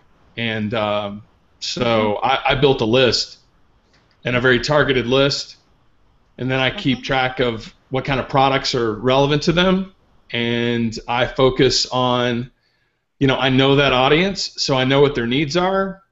I know I can anticipate what they might need. I can anticipate where they are, and I can ask questions about where they are, perhaps in a journey from here to there. And so I do quite a bit of promoting, but it's all through email. So I don't have, and I'm the one. I love to write, and I'm always like Rosalind says, start a blog. I'm always like, man, one of these days I'm absolutely going to start a blog. I sure would love to blog on a regular basis. I would love to do it. That's something I don't have the time for, because I'd love that, but that to me feels slow, and it feels a little arbitrary. And it's nothing against the model, but it feels arbitrary. I'm suddenly now having to just hope people will find the blog or something like that. So I try to that's why I go about building lists as much as possible, so I can direct the target, or direct the traffic. You could direct that target to. Now you just. I was just going to say, you can direct that traffic to your blog. Oh, yeah. No, well, you're right. I mean, no, if I could start a blog, I could definitely get some traffic to it. But I just have not gotten started. It's terrible. Well, yeah, we all focus on different things. That's cool. But you just threw out build a list like it's nothing. Like, just saying that. And, and this is a topic, obviously, when we could have a whole series on just list building. We could have 5 hangouts that go 2 hours each just on list building. Now, obviously, you're good at driving traffic, so the person asking the question is asking for some steps. Just kind of give us a nutshell version of what methods you're using to drive traffic to your landing page or whatever you're using, and how to capture those names. Sure. Well, I mean, I think that when you think about building a list, the simplest way to look at it is, am I going to build a list of people? Are they going to get on my list for free? Or are they going to have to pay to get on my list? And, so if they're going to get on your list for free, then you're probably going to try to give them something. So you're going to give them a free report. You're going to give them a free piece of software that's relevant. You're going to give them, access to a video that you've created that has training. So, you're either going to give them some kind of information or something that's valuable to them for them to get on your list. And then once they're on your list, there's as you said, this could be a whole discussion unto itself. Yeah. So how are you driving the traffic? Is it paid traffic? I can definitely do some paid traffic. I don't do a lot of paid traffic, so I know that I think like day 3 or 4 is going to be the traffic discussion. So I don't want to steal any of their thunder. So you just skirt the answer. Okay, all right. No, well, what I would say is this, and back to what we were discussing, because we haven't gotten that far into it. Whoever your target audience is, where are they? What are their behaviors? Where do you find them, and where do they exist online? And you could say, well, they're everywhere, but ultimately, you might want to be able to drill into that and say, where are those people? And if you know that they inhabit 20 really good websites, then buy some banner ads there and spend $200 that month, and I'm pretty sure with the right offer, you can start to build your list at a pretty profitable rate. I mean, that's a simple process. Yeah. Okay. Awesome. Bill Davis, what do you think? Yeah, I take kind of the completely opposite tack to Bill. I like the slow and steady route, but it goes back to what I think I said at the very beginning, and that is building assets. So I'm a big believer in building websites, building authority-type sites, sites that you can put a lot of content into. And what you do is you're building an authority site, and you can still maintain that or use that as an affiliate marketing gateway. And you drive traffic there. Most of the traffic you drive there, you're not really driving it. If you're writing good content, people are going to come. They really will. But you can throw paid traffic at it. You can do all sorts of things. But if you build good content, a good website that's a useful resource. If you build it, they will come. Is that what you're saying? Yeah, I believe that, and I've done that. And it doesn't take as much time as people might think. You do have to pick, a niche that people are, really want to know about, and you have to provide really good content. You can't throw up PLR crap and spun content and all that junk. I think you have to write it yourself, and it has to come from knowledge, experience. It has to come from the heart. We're real business people, and real business people are passionate about what they do. They don't do it half-assed. They just go all out, and that's the way I do it. And if you build an asset like a website, that it becomes not only the place where you can sell affiliate products, but it becomes the place where you can sell your own product, and it becomes something that you can sell later on down the road if your priorities change. So that's what I would do. And in the meantime, you could build your list by offering a free report or a small report that might be $5, $10, $15, whatever the market will bear. I mean, you can test all that stuff. You can build your list that way. So you can build a list of buyers, you can build a list of prospects, and treat those lists slightly differently, so that you can sell them all sorts of things that they might need. Okay. Terri Levine, did you have any thoughts on that? I do. I'm all about guerrilla marketing, which is low and no cost marketing. So I don't even bother. I tell clients don't even put up a website. So this is going to sound really opposite what some of the other folks on the panel are saying. I basically say put up a Facebook business page and a Facebook personal page, and start doing some really exciting posts on your personal page and on your business page. Start forming some very niched groups with your target audience and putting up some really great high content posts about your expertise. So really sharing what you're expert at, and beginning to drive large numbers of people to follow you as a credible expert, and getting those people to know who you are, and getting to like you, and getting to know you, and getting to really see you as a credible expert. And that's how I've built lists, massive lists of people. And then after I had massive followings, then I put up a website and then allowed them to go download content. But not until I had massive followings using just one social media source which my preferred choice happens to be Facebook for very specific reasons. So I know it's a little bit different than what others are saying, but that's a way that I do it that's completely low and no cost. Well, that's why we have a panel, because we got all these different viewpoints and expertise, and so, yeah, gotta love it. Declan, I'm curious what you have to say. Today, how would you recommend people get started in affiliate marketing? What are the steps? On affiliate marketing, you know, it's the same as anything. You're either going to be a creator or you're going to be someone who is a curator. And what I mean by that is, because a lot of times we say create your content. Well, one of the very first things when you're starting out is, can you write? Can you generate? I mean, do you realize 10 to 20% of people in social media generate all the content and the rest watch? That's serious research.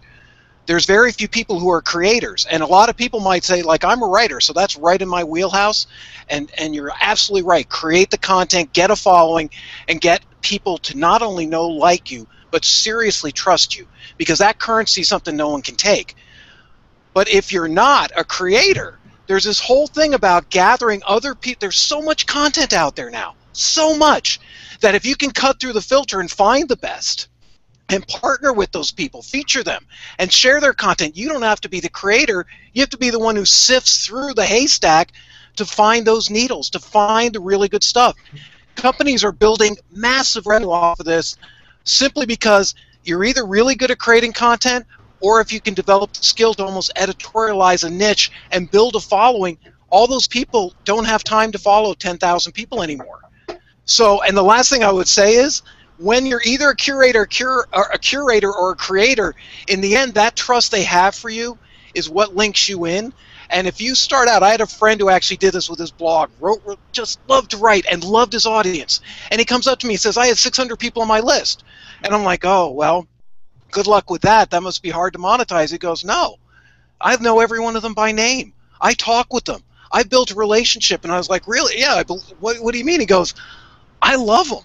And he went out and did his first marketing to them after 4 months. He sold 200 of them a $200 a month coaching program. Okay? It's not the size of your list. It's how much they love you. And remember that. It's not about big. I would rather have 1,000 really targeted people than 10,000 people that I can brag about. So watch. In fact, one of my last things I'll say, watch out for the people with the big numbers. The ones with the small ones are doing a little bit better. Yeah, you know, it tends to be guys who think that size matters. Really. Nice. Zane gets to test out the sound effects. All right. I did want to say real quick that when we talk about curation and creating content, I didn't have to say a dang thing here, and I am helping to create and curate content all at the same time by dragging all of you panelists in here. So thanks for doing well, the however, job. the rest of us do have Smart to guy. things, and we're also helping create content. So yeah. Yeah. I want to make a comment about what Terry and some other folks here were saying about the affiliate marketing startup thing. Okay. Because I go to the other end. I don't start with a website or anything. I find the program that I want to promote, and it's based on the people that run the program, the products that they have, and the type of affiliate program they have. I seriously believe in that mantra that we all heard long ago and didn't pay any attention to, which is do the work once, get paid forever. You know, and that to me is what affiliate marketing is about. I want to find programs that tag me in their software system and then pay me a residual commission for my list in their system. And there are programs out there that do that. And the key is they have to have a good relationship with their list. They're then becoming your salespeople. So I'm wanting those folks to drive them into the list, driving them to the program like that. And I will buy traffic and actually send to somebody else's program because I get a continuing return on that from those folks. I don't have any relationship with those people, but the people who I send the traffic to does, and I rely on them to sell over and over that way. Okay, David, can you just clarify, what do you mean when you say program as opposed to product? membership sites, platforms. People who have Infusionsoft, by the way, can create something called lifetime referrals, not lifetime cookies. I'm talking about software tagging in their system, or A-member systems or digital access pass. Those people who have those type programs, and there are others, can set it up as lifetime referrals. And when I send somebody to their program, their software platform, and they're set up for the lifetime tagging, I own that person in that system. So whenever they send a promotion, I get commissions. So it's great motivation to do that. And by the way, my program does that too. So that's the way we work. Okay. Great. Yeah. Does anyone else have anything to add on getting started in affiliate marketing? I just wanted to say that even ClickBank has the same thing with their subscription services as well. That's right. Yeah. Okay. So let's go. There's another question here. This one comes from Sandy from Pennsylvania, and she wants to know, how do I do market research? And specifically, she wants to coach human resources managers. So who wants to talk about market research and some advice for her? Bill Davis, it looks like you're up. Oh, Declan, go for it. I actually just did this for human resources, a field I knew nothing about. Okay. So I'll tie into how I actually did this, and I really mean this. When I say start like the customer, I want to go to a search engine. Where do I find the answer if I don't know? And what I found were the people who are in front of the audience. Who are the people, again, curating or creating content? Who are the people already in front of the audience? As Mark Twain said, the secret to success is find out where the people are meeting and get there first. And in human resources, there's a site called talentculture.net that's wonderful. It was really easy to see because they're very social. They have big lists, and they're open to doing guest blog posts. So it was a really dream way to actually leverage their traffic, and they want to do it because we would give them content. So if you're looking for human resources, all you want to do is look at LinkedIn, look at Facebook a little bit, though with business it's not usually the best, but look at LinkedIn and Twitter and just start seeing from the people who are really got large followings, start seeing who they follow and start seeing the sites they follow, because it's not a big universe. I mean, I found out in human resources, like, I actually probably took me about 4 to 6 hours of researching who's out there, finding out who they talk about, because it's a very small world. All our markets are. So go out and do your research, but you know, it's amazing to me. Everyone, one of the things we always joke about in our marketing circles is somebody goes, how do I find this? We go to Google, and they just never do.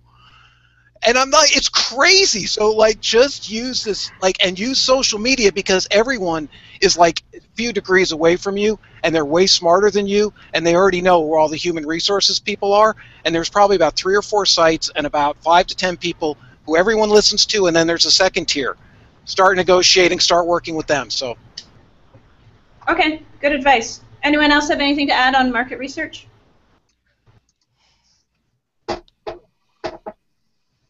Bill? Yeah, I mean, kind of the standard answer in our industry is to go to, you know, again, you go to Google and you type in whatever niche you're interested in, and you type in addition to that, forum, and you go find the forums where people hang out, and you kind of lurk around. You become a member, lurk around, find out what the pain points are, find out what people are having problems with, and see if people are providing solutions to those problems.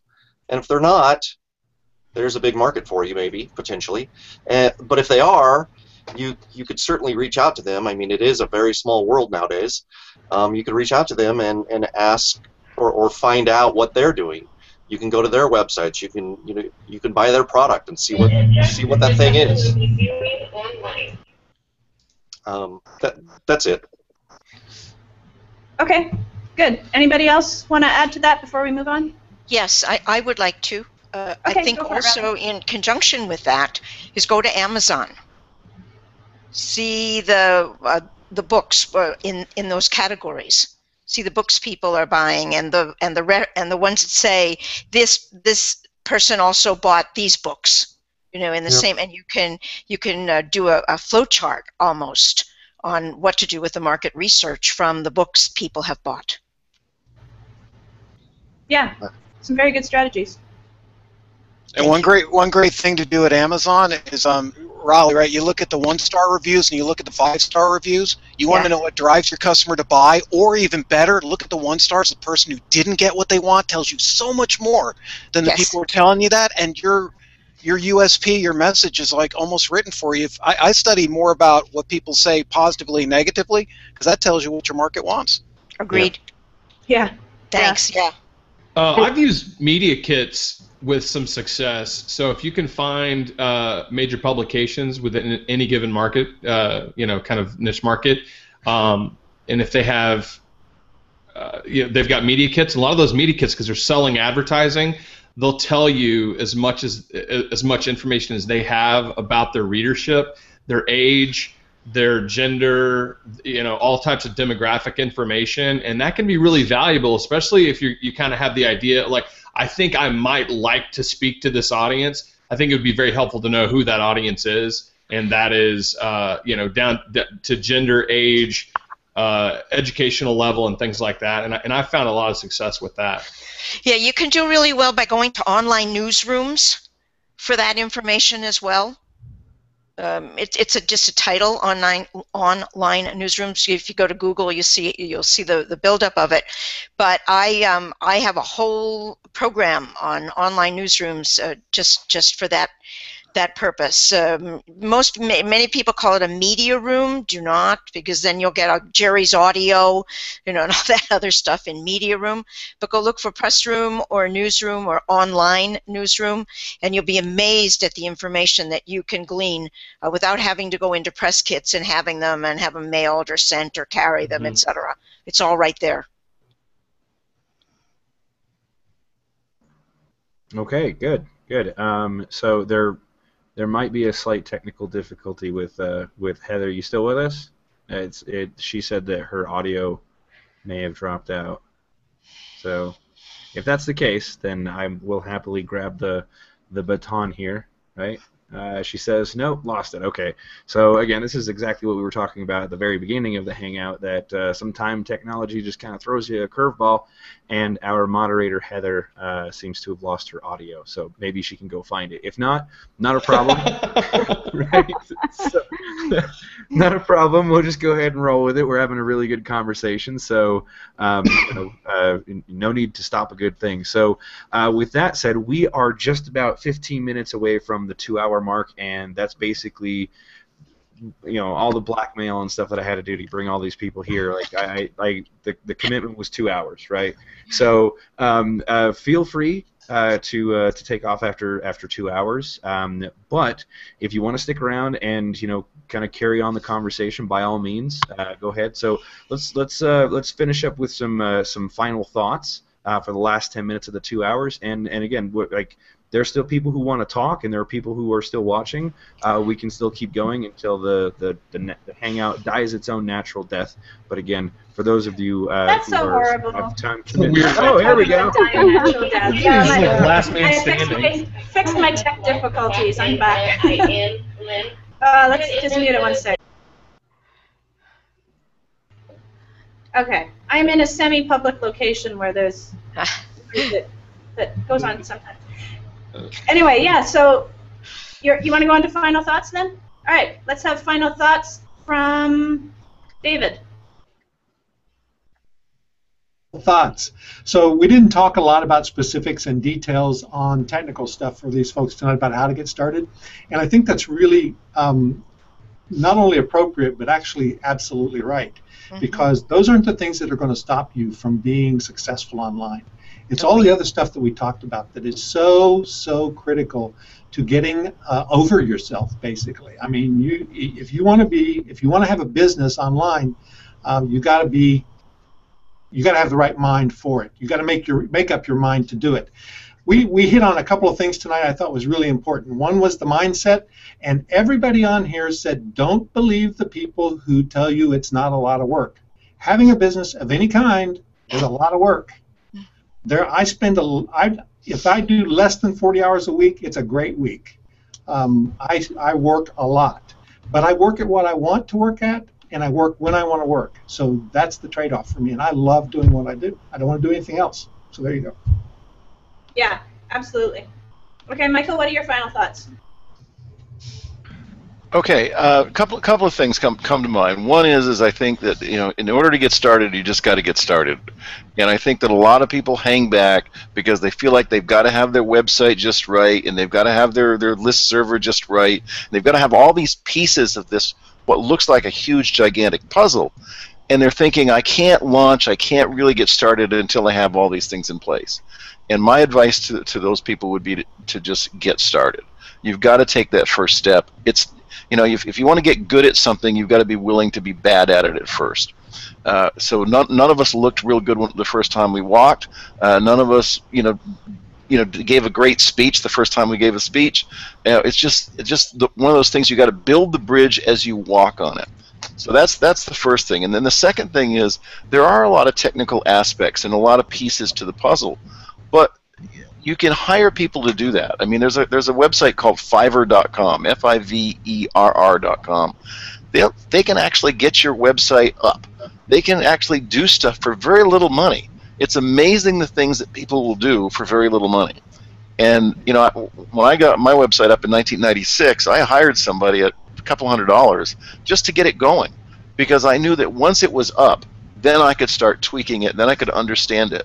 But if I'd waited until I figured out how to create a website, which back then was a lot more difficult than it is today, then I might not have ever gotten it going. So just get started, be willing to hire some people at very little money to get some things done, and you'll be surprised at how much progress you can make. All right, now we got to start singing the Black Eyed Peas. Yeah. What? What? Started in here. It started in here. Yeah. All right, Terry, what are your final words? It's a risk to be an entrepreneur, but if you have the passion for it, you need to do it. And just make sure that whatever your business passion is, there is a niche for it. There are people who want it and that are going to spend the money on it, so that it's not going to be a hobby. So yes, it does take some research. Make sure that you have a point of differentiation, a core unique positioning statement. And I want to just reiterate, yes, it does take work. We're the real deal here. There's a lot of people who are going to tell you can work a few hours a week and get it done. I don't buy that. I don't think that's the true story. It takes a lot of hours a week to get it done. And you just have to put one foot in front of the other. You will have negative thoughts. There will be times that you have fear, and it just takes keep going. Surround yourself with mentors, surround yourself with like-minded people, and in the times when you get scared or you just don't know what to do, call upon mentors to help you and call upon like-minded people to help you. Just keep going. Okay. Raleigh, what are your final thoughts for the day? There is a pot of gold at the end of the rainbow. It can be today's rainbow. It can be tomorrow's rainbow. There's always a pot of gold. So keep your shiny rag with you, because you may need to shine some of those parts of the pot up. But it works. It does work. I'm a living example of that. I started in 1980 in a closet, a serious closet, and without a chair, without anything, and here I am. It's 1980. It's 2014. That's a lot of years later, and I am still alive and kicking and growing and even learning from my peers who are on this wonderful panel, who are learning from me, and I hope. And it goes on and on and on. That's what life is. It's a beautiful thing. Just believe in it. And tell all those people that are negative to go away. Pay them. Give them candy. Find the macaroni in the pile. Give it to them. Just get them out of your hair and do it. Yeah, and she brought up a Simple Minds song, Alive and Kicking. So we got lots of songs in this. All right, Rosalind Gardner, what are your final thoughts? Everything everybody said so far is so right. And I totally agree with Raleigh in terms of, reject the naysayers, because you're going to hear lots of that. If you say, I'm going to start an internet business, just do it, and, like Nike says, and enjoy the process. And David, 40-hour work weeks don't last forever, and yes, I'm one of those people who doesn't work a lot, maybe 4 hours a week, or more when I want to, but it's you have to work hard. I put in a lot of hours. I basically did 3 full-time jobs when I was starting, and don't regret a moment of it, because it was great fun, and I get to hang out with really cool people. Nice. All right. Bill Davis, what are your final thoughts? Well, I have 3 main points. Number 1 is, kind of my mantra is I teach people how to do stuff on the internet. So if you say, viewers out there, if you say that, this technical stuff is getting in the way and I can't do this and I can't do that, well, like somebody had mentioned earlier, Fiverr, there's lots of places, there's Odesk, there's me, there's other people who could teach you to do things, how to do things, or do them for you. Now, I believe, in the saying that, teach a man to fish, but that should never be an excuse. The technical stuff should never be an excuse. That's a cop-out. That's a reason for you to validate why you're failing or not being successful. That's number 1. Number 2, don't get into the analysis paralysis. We spend a lot of time planning, and this has to be perfect, and blah blah blah. And you would think that my coming from a web design background, that I would want I would want my website to be perfect before I launched it. No, I don't. I put it up there. I go out there, and ready, aim, fire is not something I do. It's more like fire, fire, fire. And the last thing is, and this really kills a lot of people, and I'm guilty of it too. And I think it has to do with a lack of focus, because I see squirrels too. Don't buy a bunch of crap. We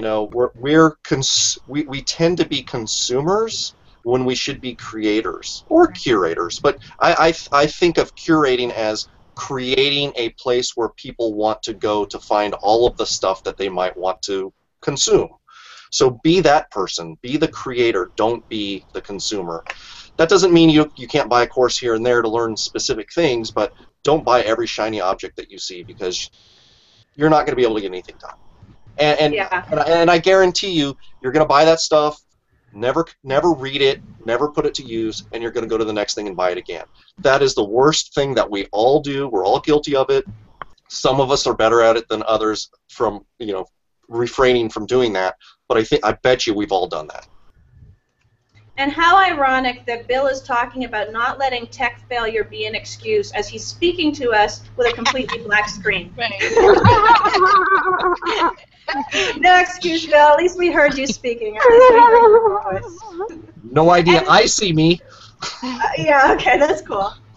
Speaking of tech failing, we've had Declan. Declan dropped off, but he's back. So before we lose him again, Declan, what are your final thoughts?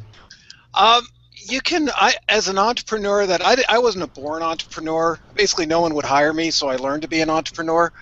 And one of the things you learn in the early days is it really is just up to you. It's like not just not having a bad day, but really realizing it's all ups and downs.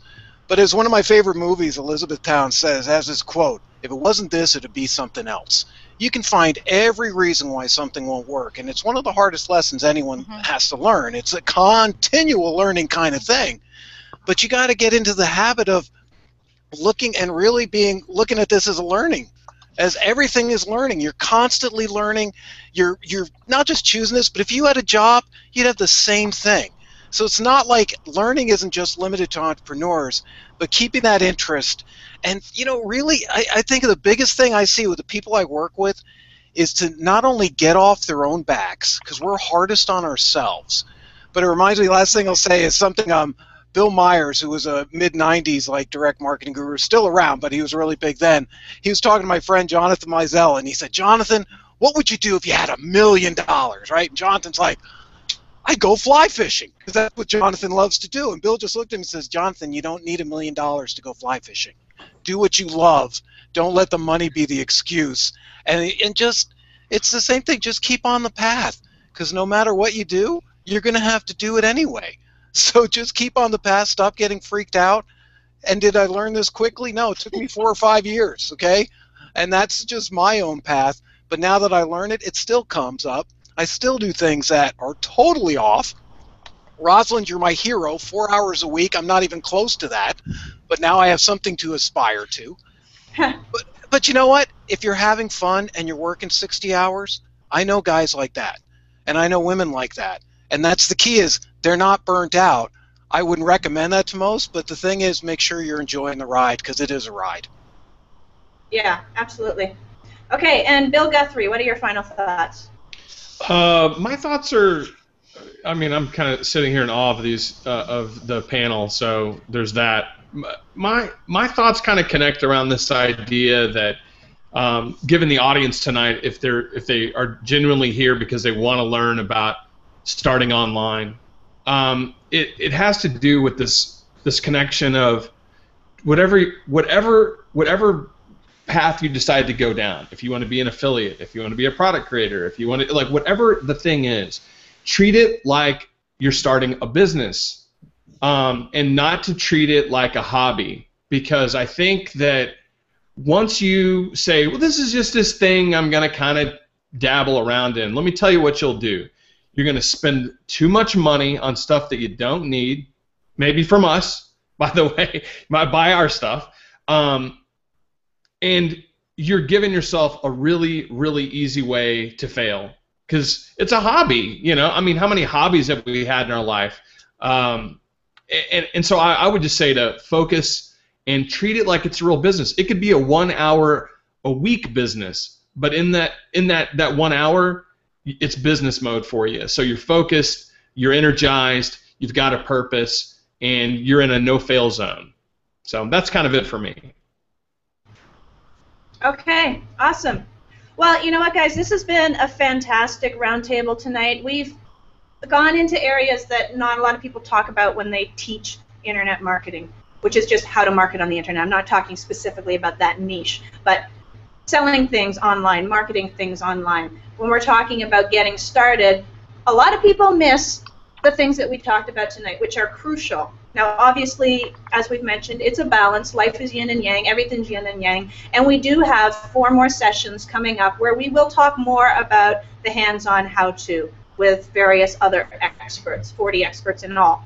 Speaking of that, tomorrow night is copywriting, funnels, and persuasion. So we're going to start taking it to the next step, how to write so that people want what you have, so they understand the benefits, so they understand what you're offering, how to persuade them that what you have is of benefit to them and of value to them. And so that's kind of the next step in the process, and I'll have Zane talk a little bit more about that.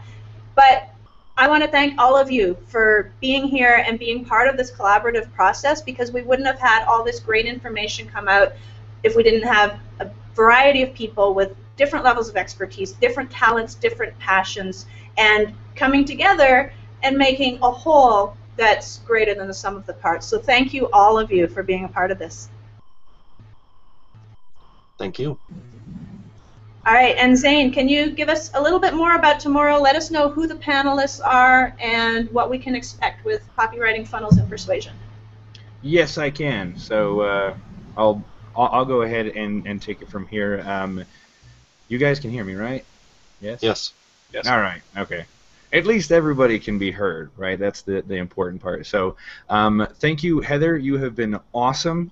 She's I don't know, she's doing all sorts of stuff. I mean, she's working back to back with us, so she's been fantastic. Heather, feel free to stick around, but like I said, I'll be happy to take it from here. Tomorrow we are going to be talking about the copywriting, the funnels, and the persuasion stuff. Let me pull up the list here really quick, because I knew this was coming, but I decided to delay it anyway. Right? So, panelist roster. Right, I got this. So we have Colin Terrio, Marc Goldman, Lee Collins, Marlon Sanders, Todd Gross, Warren Whitlock, Bob Gatchel, and Tracy Repchuk. All right, awesome panel of people, and we look forward to seeing you there. Heather, was there anything else that you wanted to go into? No. It looks like you're taking your stuff down. That was, yeah. I'm taking apart my MacGyver video equipment, which, by the way, I was using this as my video light earlier, and then I made it into my light in this room because there's not enough light in this room. So that's awesome. Yeah, it looks good. I agree with Terri Levine, who talked about guerrilla marketing. I do guerrilla videography. So Nice. Yeah. Well, I'll tell everybody. Look at this. Look, it's like a fake wall. It's just a blanket behind me. Illusions. So, thanks again, Heather. So we've got an awesome lineup. I want to show you. I'm going to show you my screen here, and come on.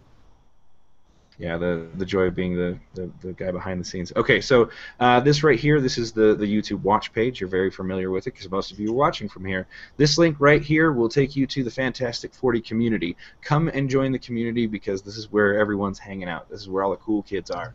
This is where you can continue the conversation with us, with the panelists, as well as get access to more content that they might have aside from the free gifts, the awesome free gifts. Geez, we didn't have time to talk about free gifts. Holy cow, right? So for those of you who are interested in sticking around, by all means, go ahead and stick around. Alan, doing a quick shout out to you if you want to jump into the panel here, if you have anything to add to this, because you are the fantastical host here.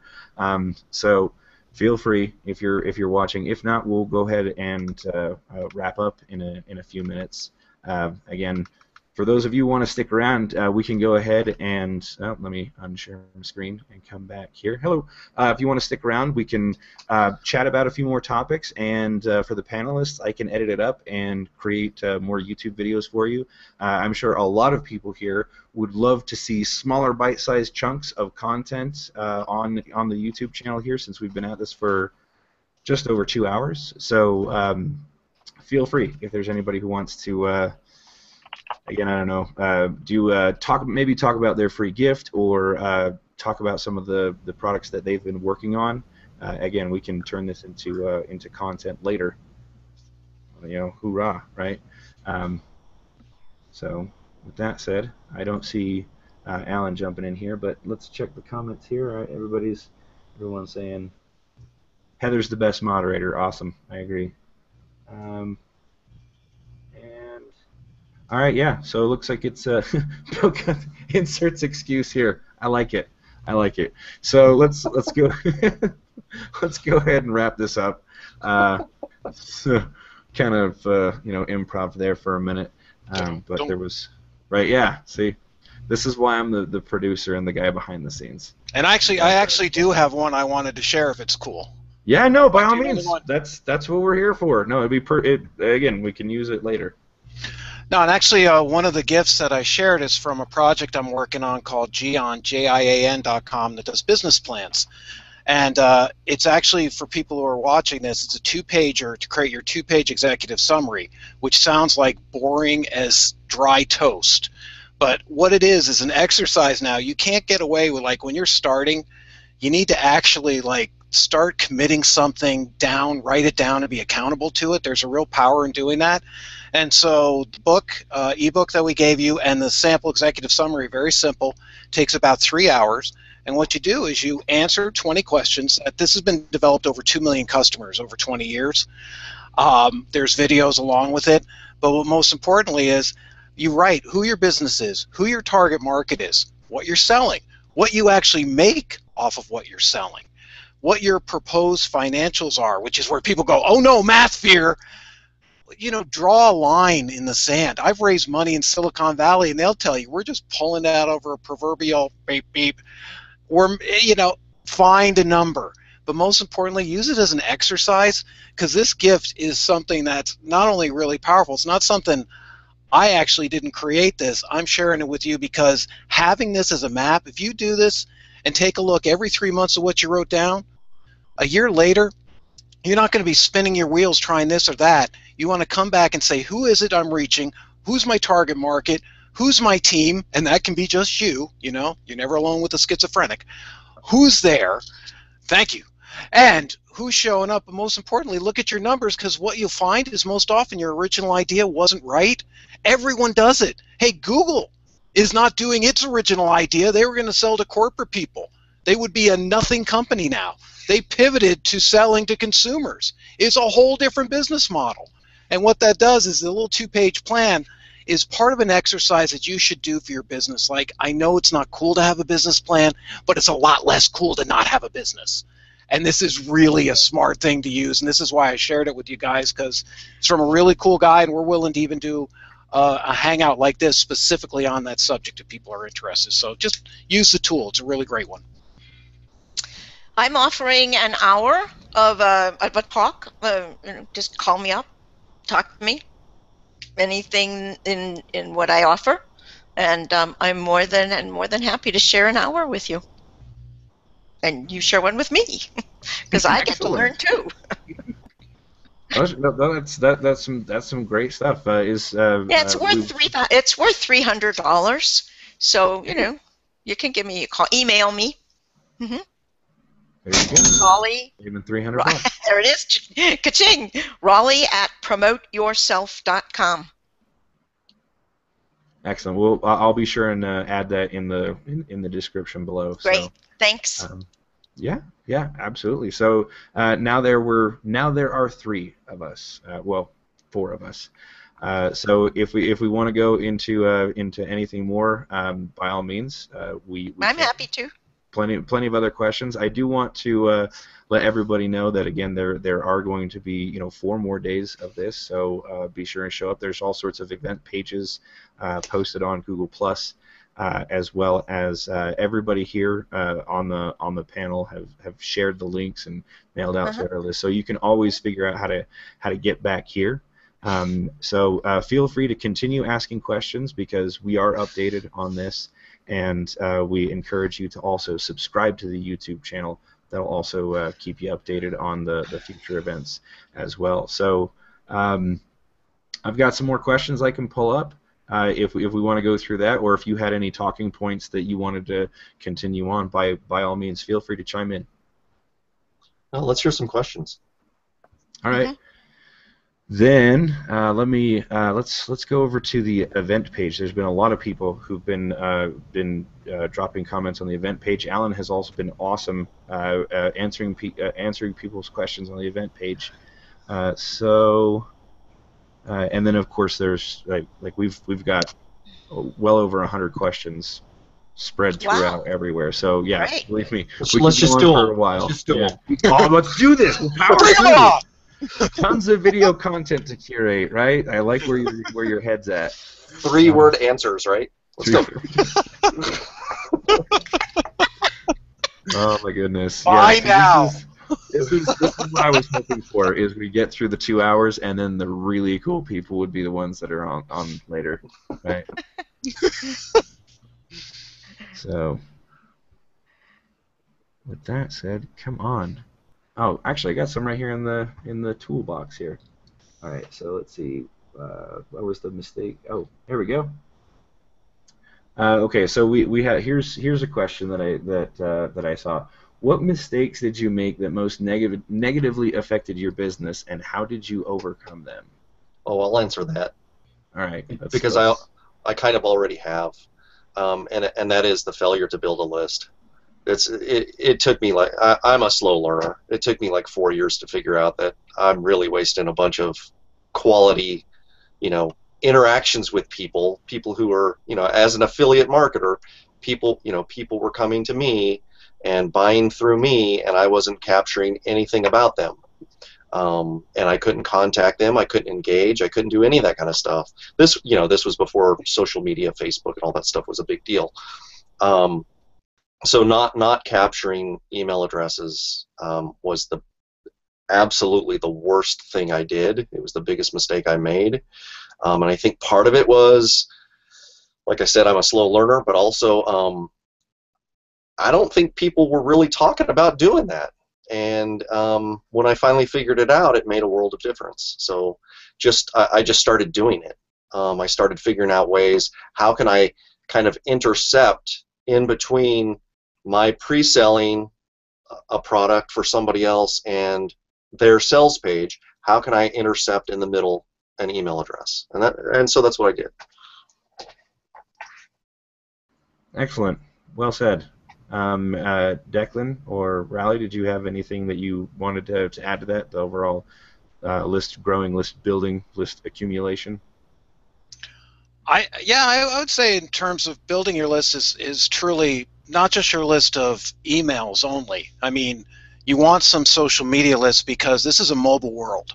Yep. And if you look at the apps that people are using, this is where I like it when they call it a social layer. It is not about social media. What that layer is that people use apps. And here's the big thing. Most of the apps they use outside of games are Facebook, Twitter, YouTube, maybe LinkedIn. LinkedIn is there, but there's a series of apps. That's all they use in the mobile world, which is where they are more than in front of their personal computer, unless they're in a business audience. And I don't just mean lists, but pick one of those channels, I call them, because you're not usually, people who do Facebook well don't usually do Twitter well, and vice versa.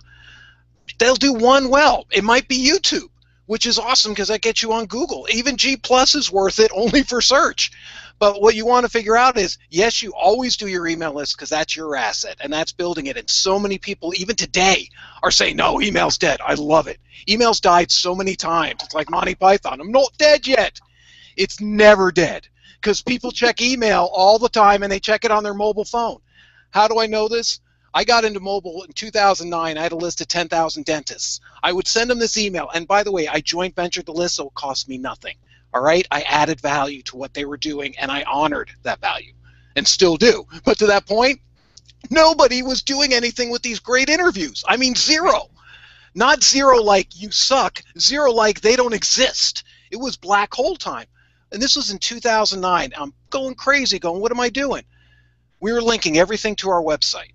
Well, these guys, all of them were small businesses, real dentists, okay, who didn't live online.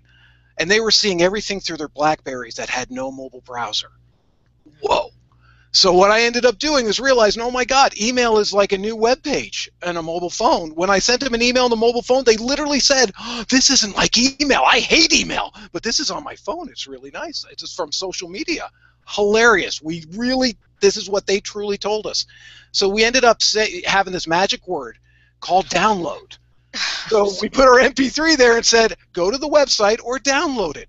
And our next 2 shows into the groove, we'd done 10 shows, like 10 people listened. This one got 100,000 listens because they also share. Wow. So remember that your list, email along with social, and pick one of those channels, figure out which one you do, because I'm just telling you, I have met very few people, Warren Whitlock maybe is an exception, who do them all well. Okay? They do one well and work it. And figure out that one in conjunction with email. Nice. Well said.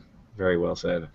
Yeah, I agree. I agree very wholeheartedly with both of the gentlemen.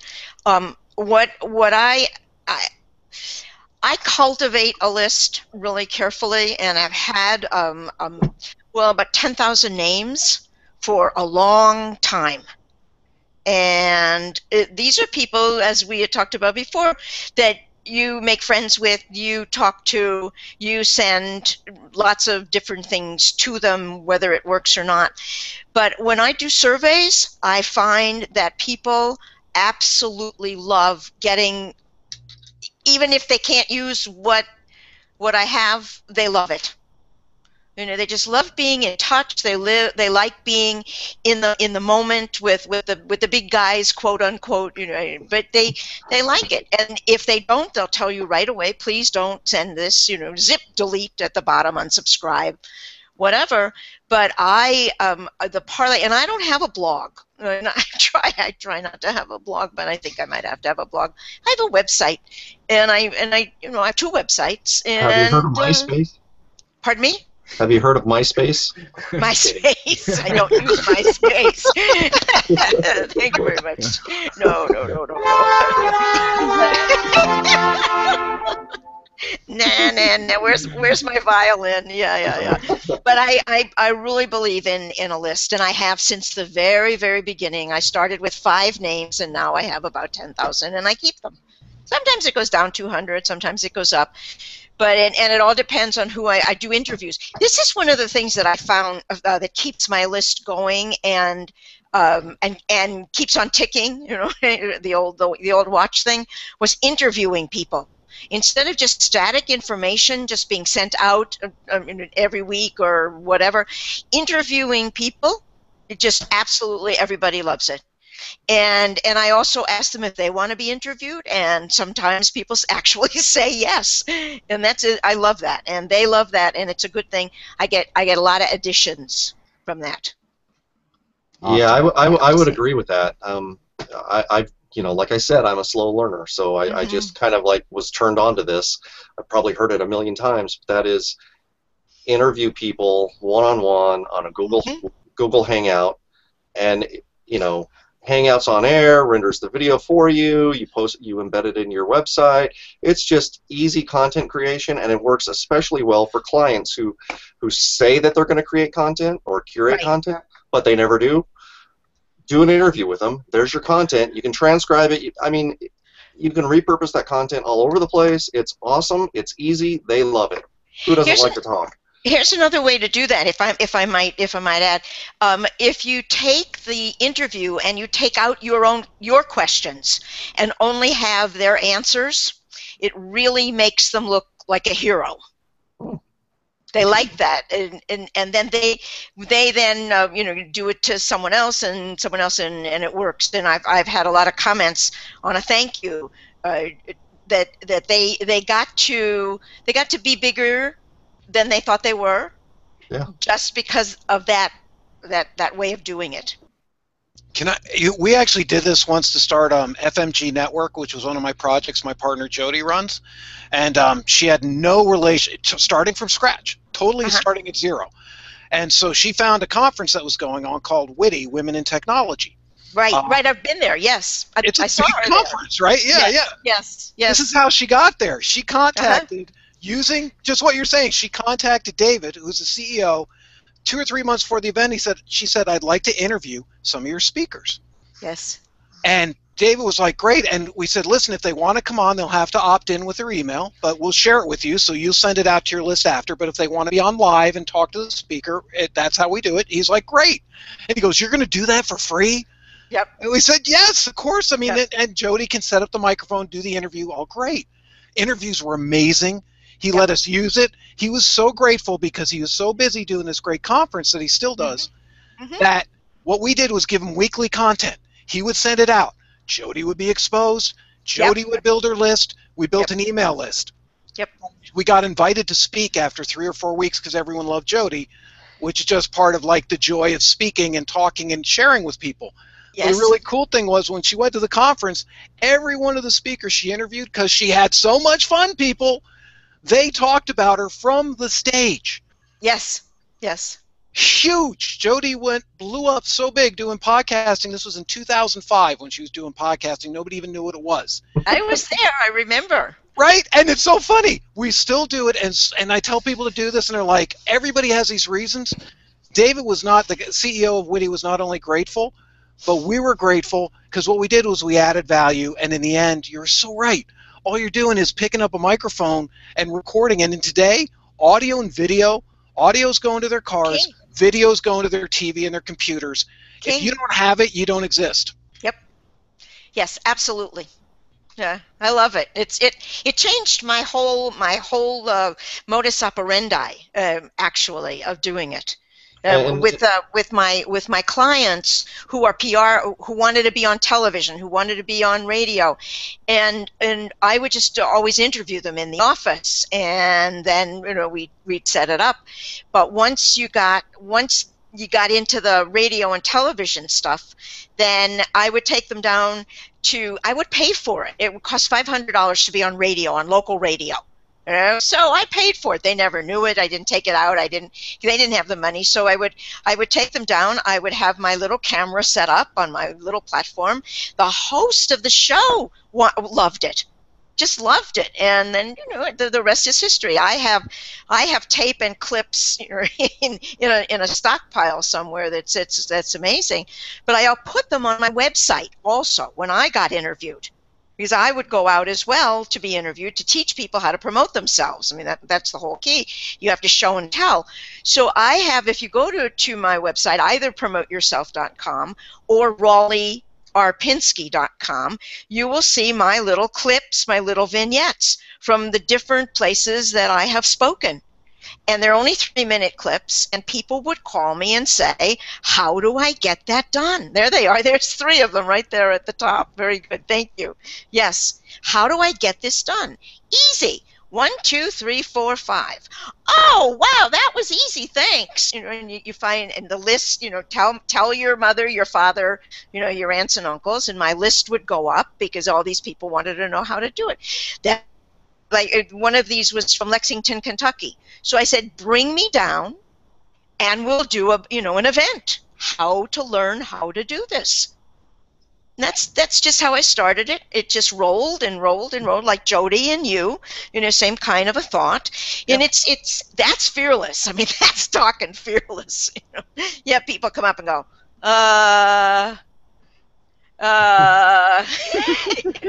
get them to communicate and to be within the setup was a joy. It was like the pulling the teeth, but leaving the teeth in the mouth.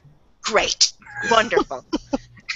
I when I first started, because my obsession and focus has always been about YouTube, and Hangouts, I believe, is a happy coincidence because I just so happen to. I'm here on YouTube, and hey, look, all the live broadcast stuff of Hangouts. So I lucked out there because, like Bob Hope says, 80% is just showing up. I was just there, right? But before Hangouts, I would call somebody on Skype and record the call and interview them there. And I heard, because I started about 2010, really seriously creating information products for other people, and YouTube was my focus, but I needed to show that you could, you had to have content on YouTube. Everyone talked about do an interview, but all the interviews that people seem to be doing was just like, let me take information from you that you've worked hard for and let me benefit from it. So I was actually able to break through a lot of barriers and get a lot of instant yeses when I offered to interview people, because I said, I don't want to interview about anything except your product that you're selling. Like, I wanted to basically create an interview out of sales copy. Right? I was just looking at the sales copy and went, okay, so why did you decide to make it? And then I looked at a little bit more, and it like the interview, it was only 8 questions, and it was about 12 minutes long, super fast.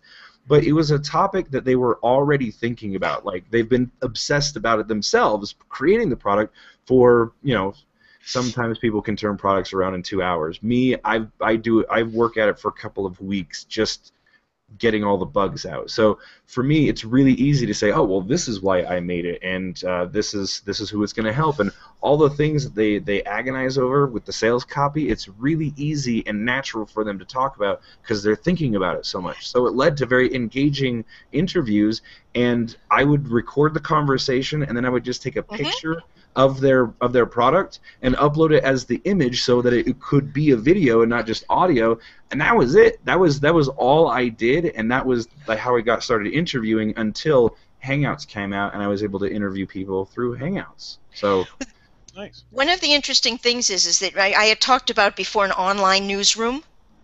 So if you take your snippets or your links and put them on your online newsroom, on your website, and on your blog, then you have cross-collateralization from keywords, from search engines, from all kinds of wonderful places.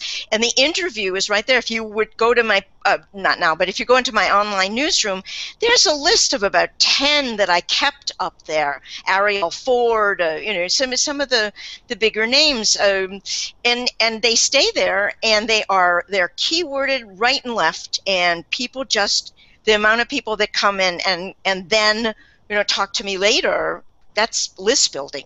It's good. Very nice. Very nice. So, one thing we jumped on the list building topic just because I know it's it's a common topic, and it kind of bleeds over into a little bit about what we're talking about tomorrow, because copywriting and funnels and lists are all involved there. But the list conversation did start with this question that Bill answered with the list, okay. right? So no, but it gives us a good point that if we want to stick around for a few more minutes, we've got basically half of our audience that was here before when the other panelists left, but we still got a lot of people here. So if we want to dig into this question and talk about this a little bit more, like I said, we got some more questions that we can answer. By all means, we can go as long as we want, but feel free, those of you who are still on the hangout, on the panel, feel free to drop off whenever you'd like, but we're just going to keep going if we're all going to stick around. So the question here again is, what mistake did you make that most negatively affected your business, and how did you overcome it? Well, mine was, when I first began my business, it was in entertainment and entertainment PR. And my clients were Bowie, Sting, and McCartney, small bands. Maybe you've heard of them. So, people like that. Yeah. And I traveled the world with these people, and it was a wonderful arrangement. I loved it. Sting and in Benelux countries with the Indians. I was having the time of my life for about 12 years. And then I woke up one day and cop rock and heavy metal, really grunge rock, and I just didn't like I couldn't do it. I just couldn't do it anymore. It was not the music I knew and loved, and I didn't feel as if I could promote it properly because my heart wasn't in it. And I couldn't give it over to someone else, mostly because it was so new that the people that I knew couldn't do it. So I decided to just change my entire business model, and I went into promoting myself and writing books, 101 Ways to Promote Yourself, 101 Ways to Get on Radio and TV Talk Shows. There were 801. It was a series. And I decided to go out and promote that, as well as teach people how to write a book. Now, this is in 1992, 93, well before what's going on now. And it took me about 4 years to gain back. I lost, almost everything, and I gained it all back, little by little, day by day. I had to create a whole new playground, and I just diligently knew that if I stayed with the program and did it, I could make it, and I did, and I even surpassed from before, and I'm happy where I am now. I still speak. I promote people and how to be the best that you can be in whatever you're doing, and that's what I love the most. Me and my creating gratitude. So it took me a while, and although I wasn't homeless as such, I was homeless. I didn't have a home to, I had a whole new place that I needed to live in, and it was interesting, but it worked. Excellent. I believed in it, and it worked. Thank you. So that excellent. I wonder, Declan, can you follow that up? Oh man, which negative impact do you want? My first 5 years of business were all negative impacts. So when I had a positive impact, I'm like, wow, that's what it's like when it works. It's a good feeling. No, seriously, because and if you know Sanders, Marlon Sanders, who's speaking, is one of my dear friends and taught me so much. Yep. One of the biggest mistakes that I'd made is from that beginning, because I'm not a traditional entrepreneur. I had big issues with money. Me neither. Because everyone else had it, and I was just like this. Marlon can tell you like more than anybody. But I always remember his story because I started developing not just an attitude towards it, it was what I call inferiority superiority, which I can say now. I felt bad, so I was better than it. And what that means is I felt bad because I wasn't making enough money, so anybody who was a bad guy, because then I could live with myself. And Marlon heard me say in his hot air, and he says in his great voice, he goes, Dak, if they make money, does it make them bad? And I remember looking at him going, well, no. Shut up. I was like, because what was funny was what I was fighting was the fact that it had nothing to do with me. and it had to do with working with clients who were killing me, who were bringing me no joy, just figuring, you know what, I'm going to hang in there, keep doing it. And one of the big lessons I learned that turned it around for me, not just in valuing money and obviously marketing, which sounds really weird now because I do it in my sleep, but back then, huge problems. But I learned that I could fire clients, that I could detach myself from anyone negative. And this sounds so weird, but I did this when my agency was rocking, and I was at the top of the game, and we had this client who was huge. But that guy hired me to do the affiliate program. We were an outsourced project management company, so we would do everything, soup to nuts. But he wanted me, basically, I sat down with my partners going, he just hired me to write his business plan. It's not just affiliate marketing. He wants me to write his whole $10 million something funded business plan for the price of doing an affiliate program. And I talked to him about it, and he just danced. I said, you know what? I went to my partner and said, I'm not working with him. And I said, let's give him his money back and let's walk away, because this guy is going to take us down. You know what? What burned when the dot-com crashes was this guy asking me to do everything. He signed the contract, but then asked for everything else. And luckily enough, through Marlon and other great mentors and friends of mine, I had known I was valuable enough to say no and to walk away. And I think it's really one of the keys, because you know what? We made more money from that than we would have made working with the guy. And it's so common, and it will keep coming up. Even coaching clients, even customers, if it's negative, let them go. And if it's really negative a lot, then you're doing something wrong. Let go of the business. Because if a lot of people are returning, that tells you the product's not good. I know there's IM circles where this can vary, but high return rates mean you suck. And you should take them that way. Don't make an excuse for it, because you know what? It's harder to tell yourself that than to say, oh, it's all them. Never blame them. Always look in the mirror. And you know what? You'll just do the right thing for yourself and for others. So that's my lesson.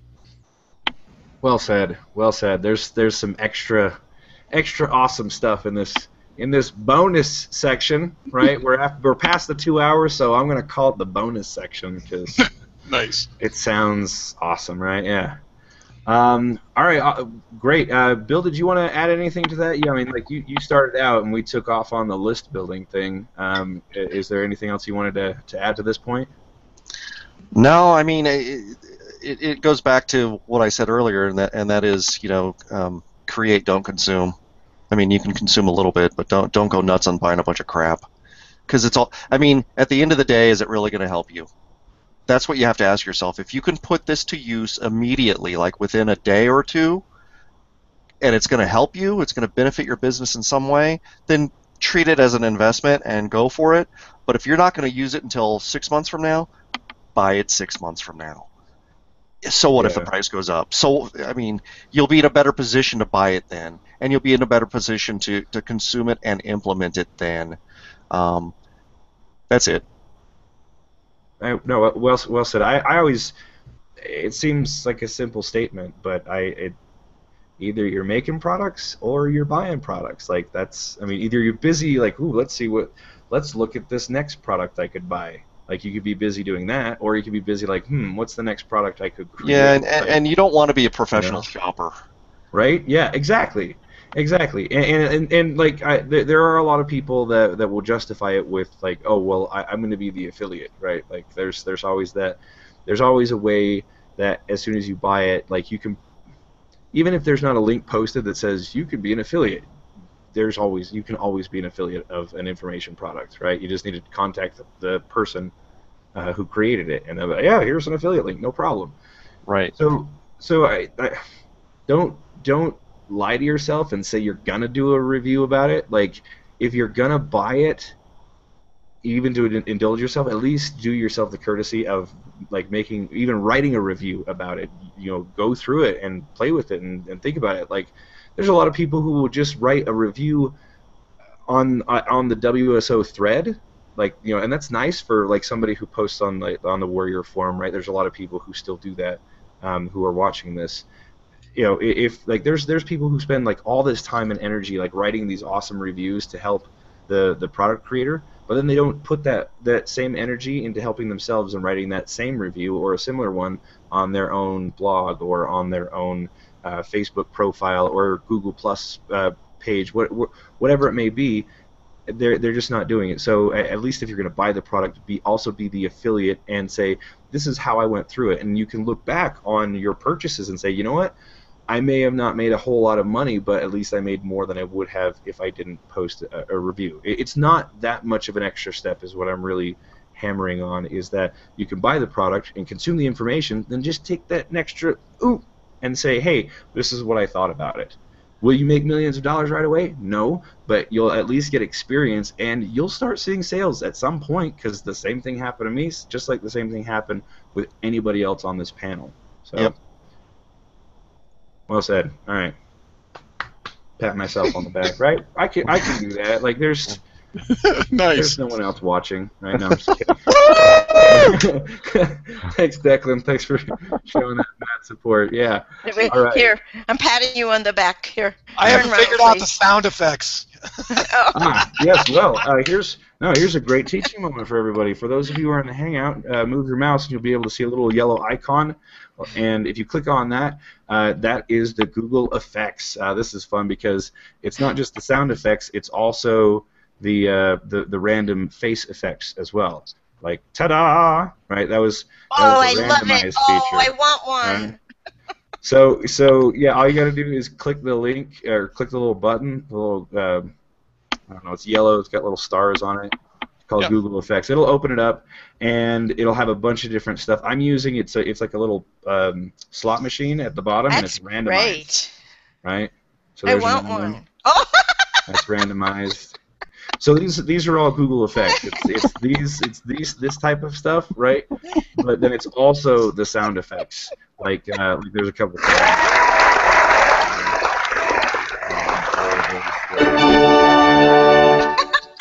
Right. See, Bill's cool. He wears his sunglasses at night. There's another song. Right? Yeah. Yeah. We've been all about the pop culture references. Where's that thing? I want to try. I probably don't need that. Can you even tell? Oh, yeah, you can. Yeah, a little bit. Any other questions out there? Yeah, well, we'll let's see. Alan says he dropped off for a bit. There's a couple people who were asking, will there be a replay? Yes, there will be a replay. The same exact link that you're watching right now is the same exact link that's the replay. So the YouTube video link that you were sent or you're watching from right now, visit the same link and there you go. If you're watching this on Google Plus or Facebook or wherever it is, wherever the live broadcast has been posted and you're watching, you can come back to the same exact place. So that aside, we don't really have a lot more real-time questions. If you guys want, like I said, I can go into the PDF document, and there's a whole huge list as long as my arm if you really want to go to it. But now we're going on 3 hours, so this is just a pure test of marketing endurance now. Well, I think I'm going to have to check out because I got a little stuff to do, so I'm really had a blast with you guys and really cool. I really learned a lot from everybody. Thank you guys very much. Yeah, I learned a lot too. And good to see you again. And thanks Bill, for nice to meet you. Good to meet you too. Yep. Awesome. There you go. Where are you from? Where do you live? I'm in the San Francisco Bay Area. Oh, nice. Yeah. I am in Phoenix, Arizona. It is hot, and just had an incredible storm through this whole thing. We had one of our our biggies, the drench.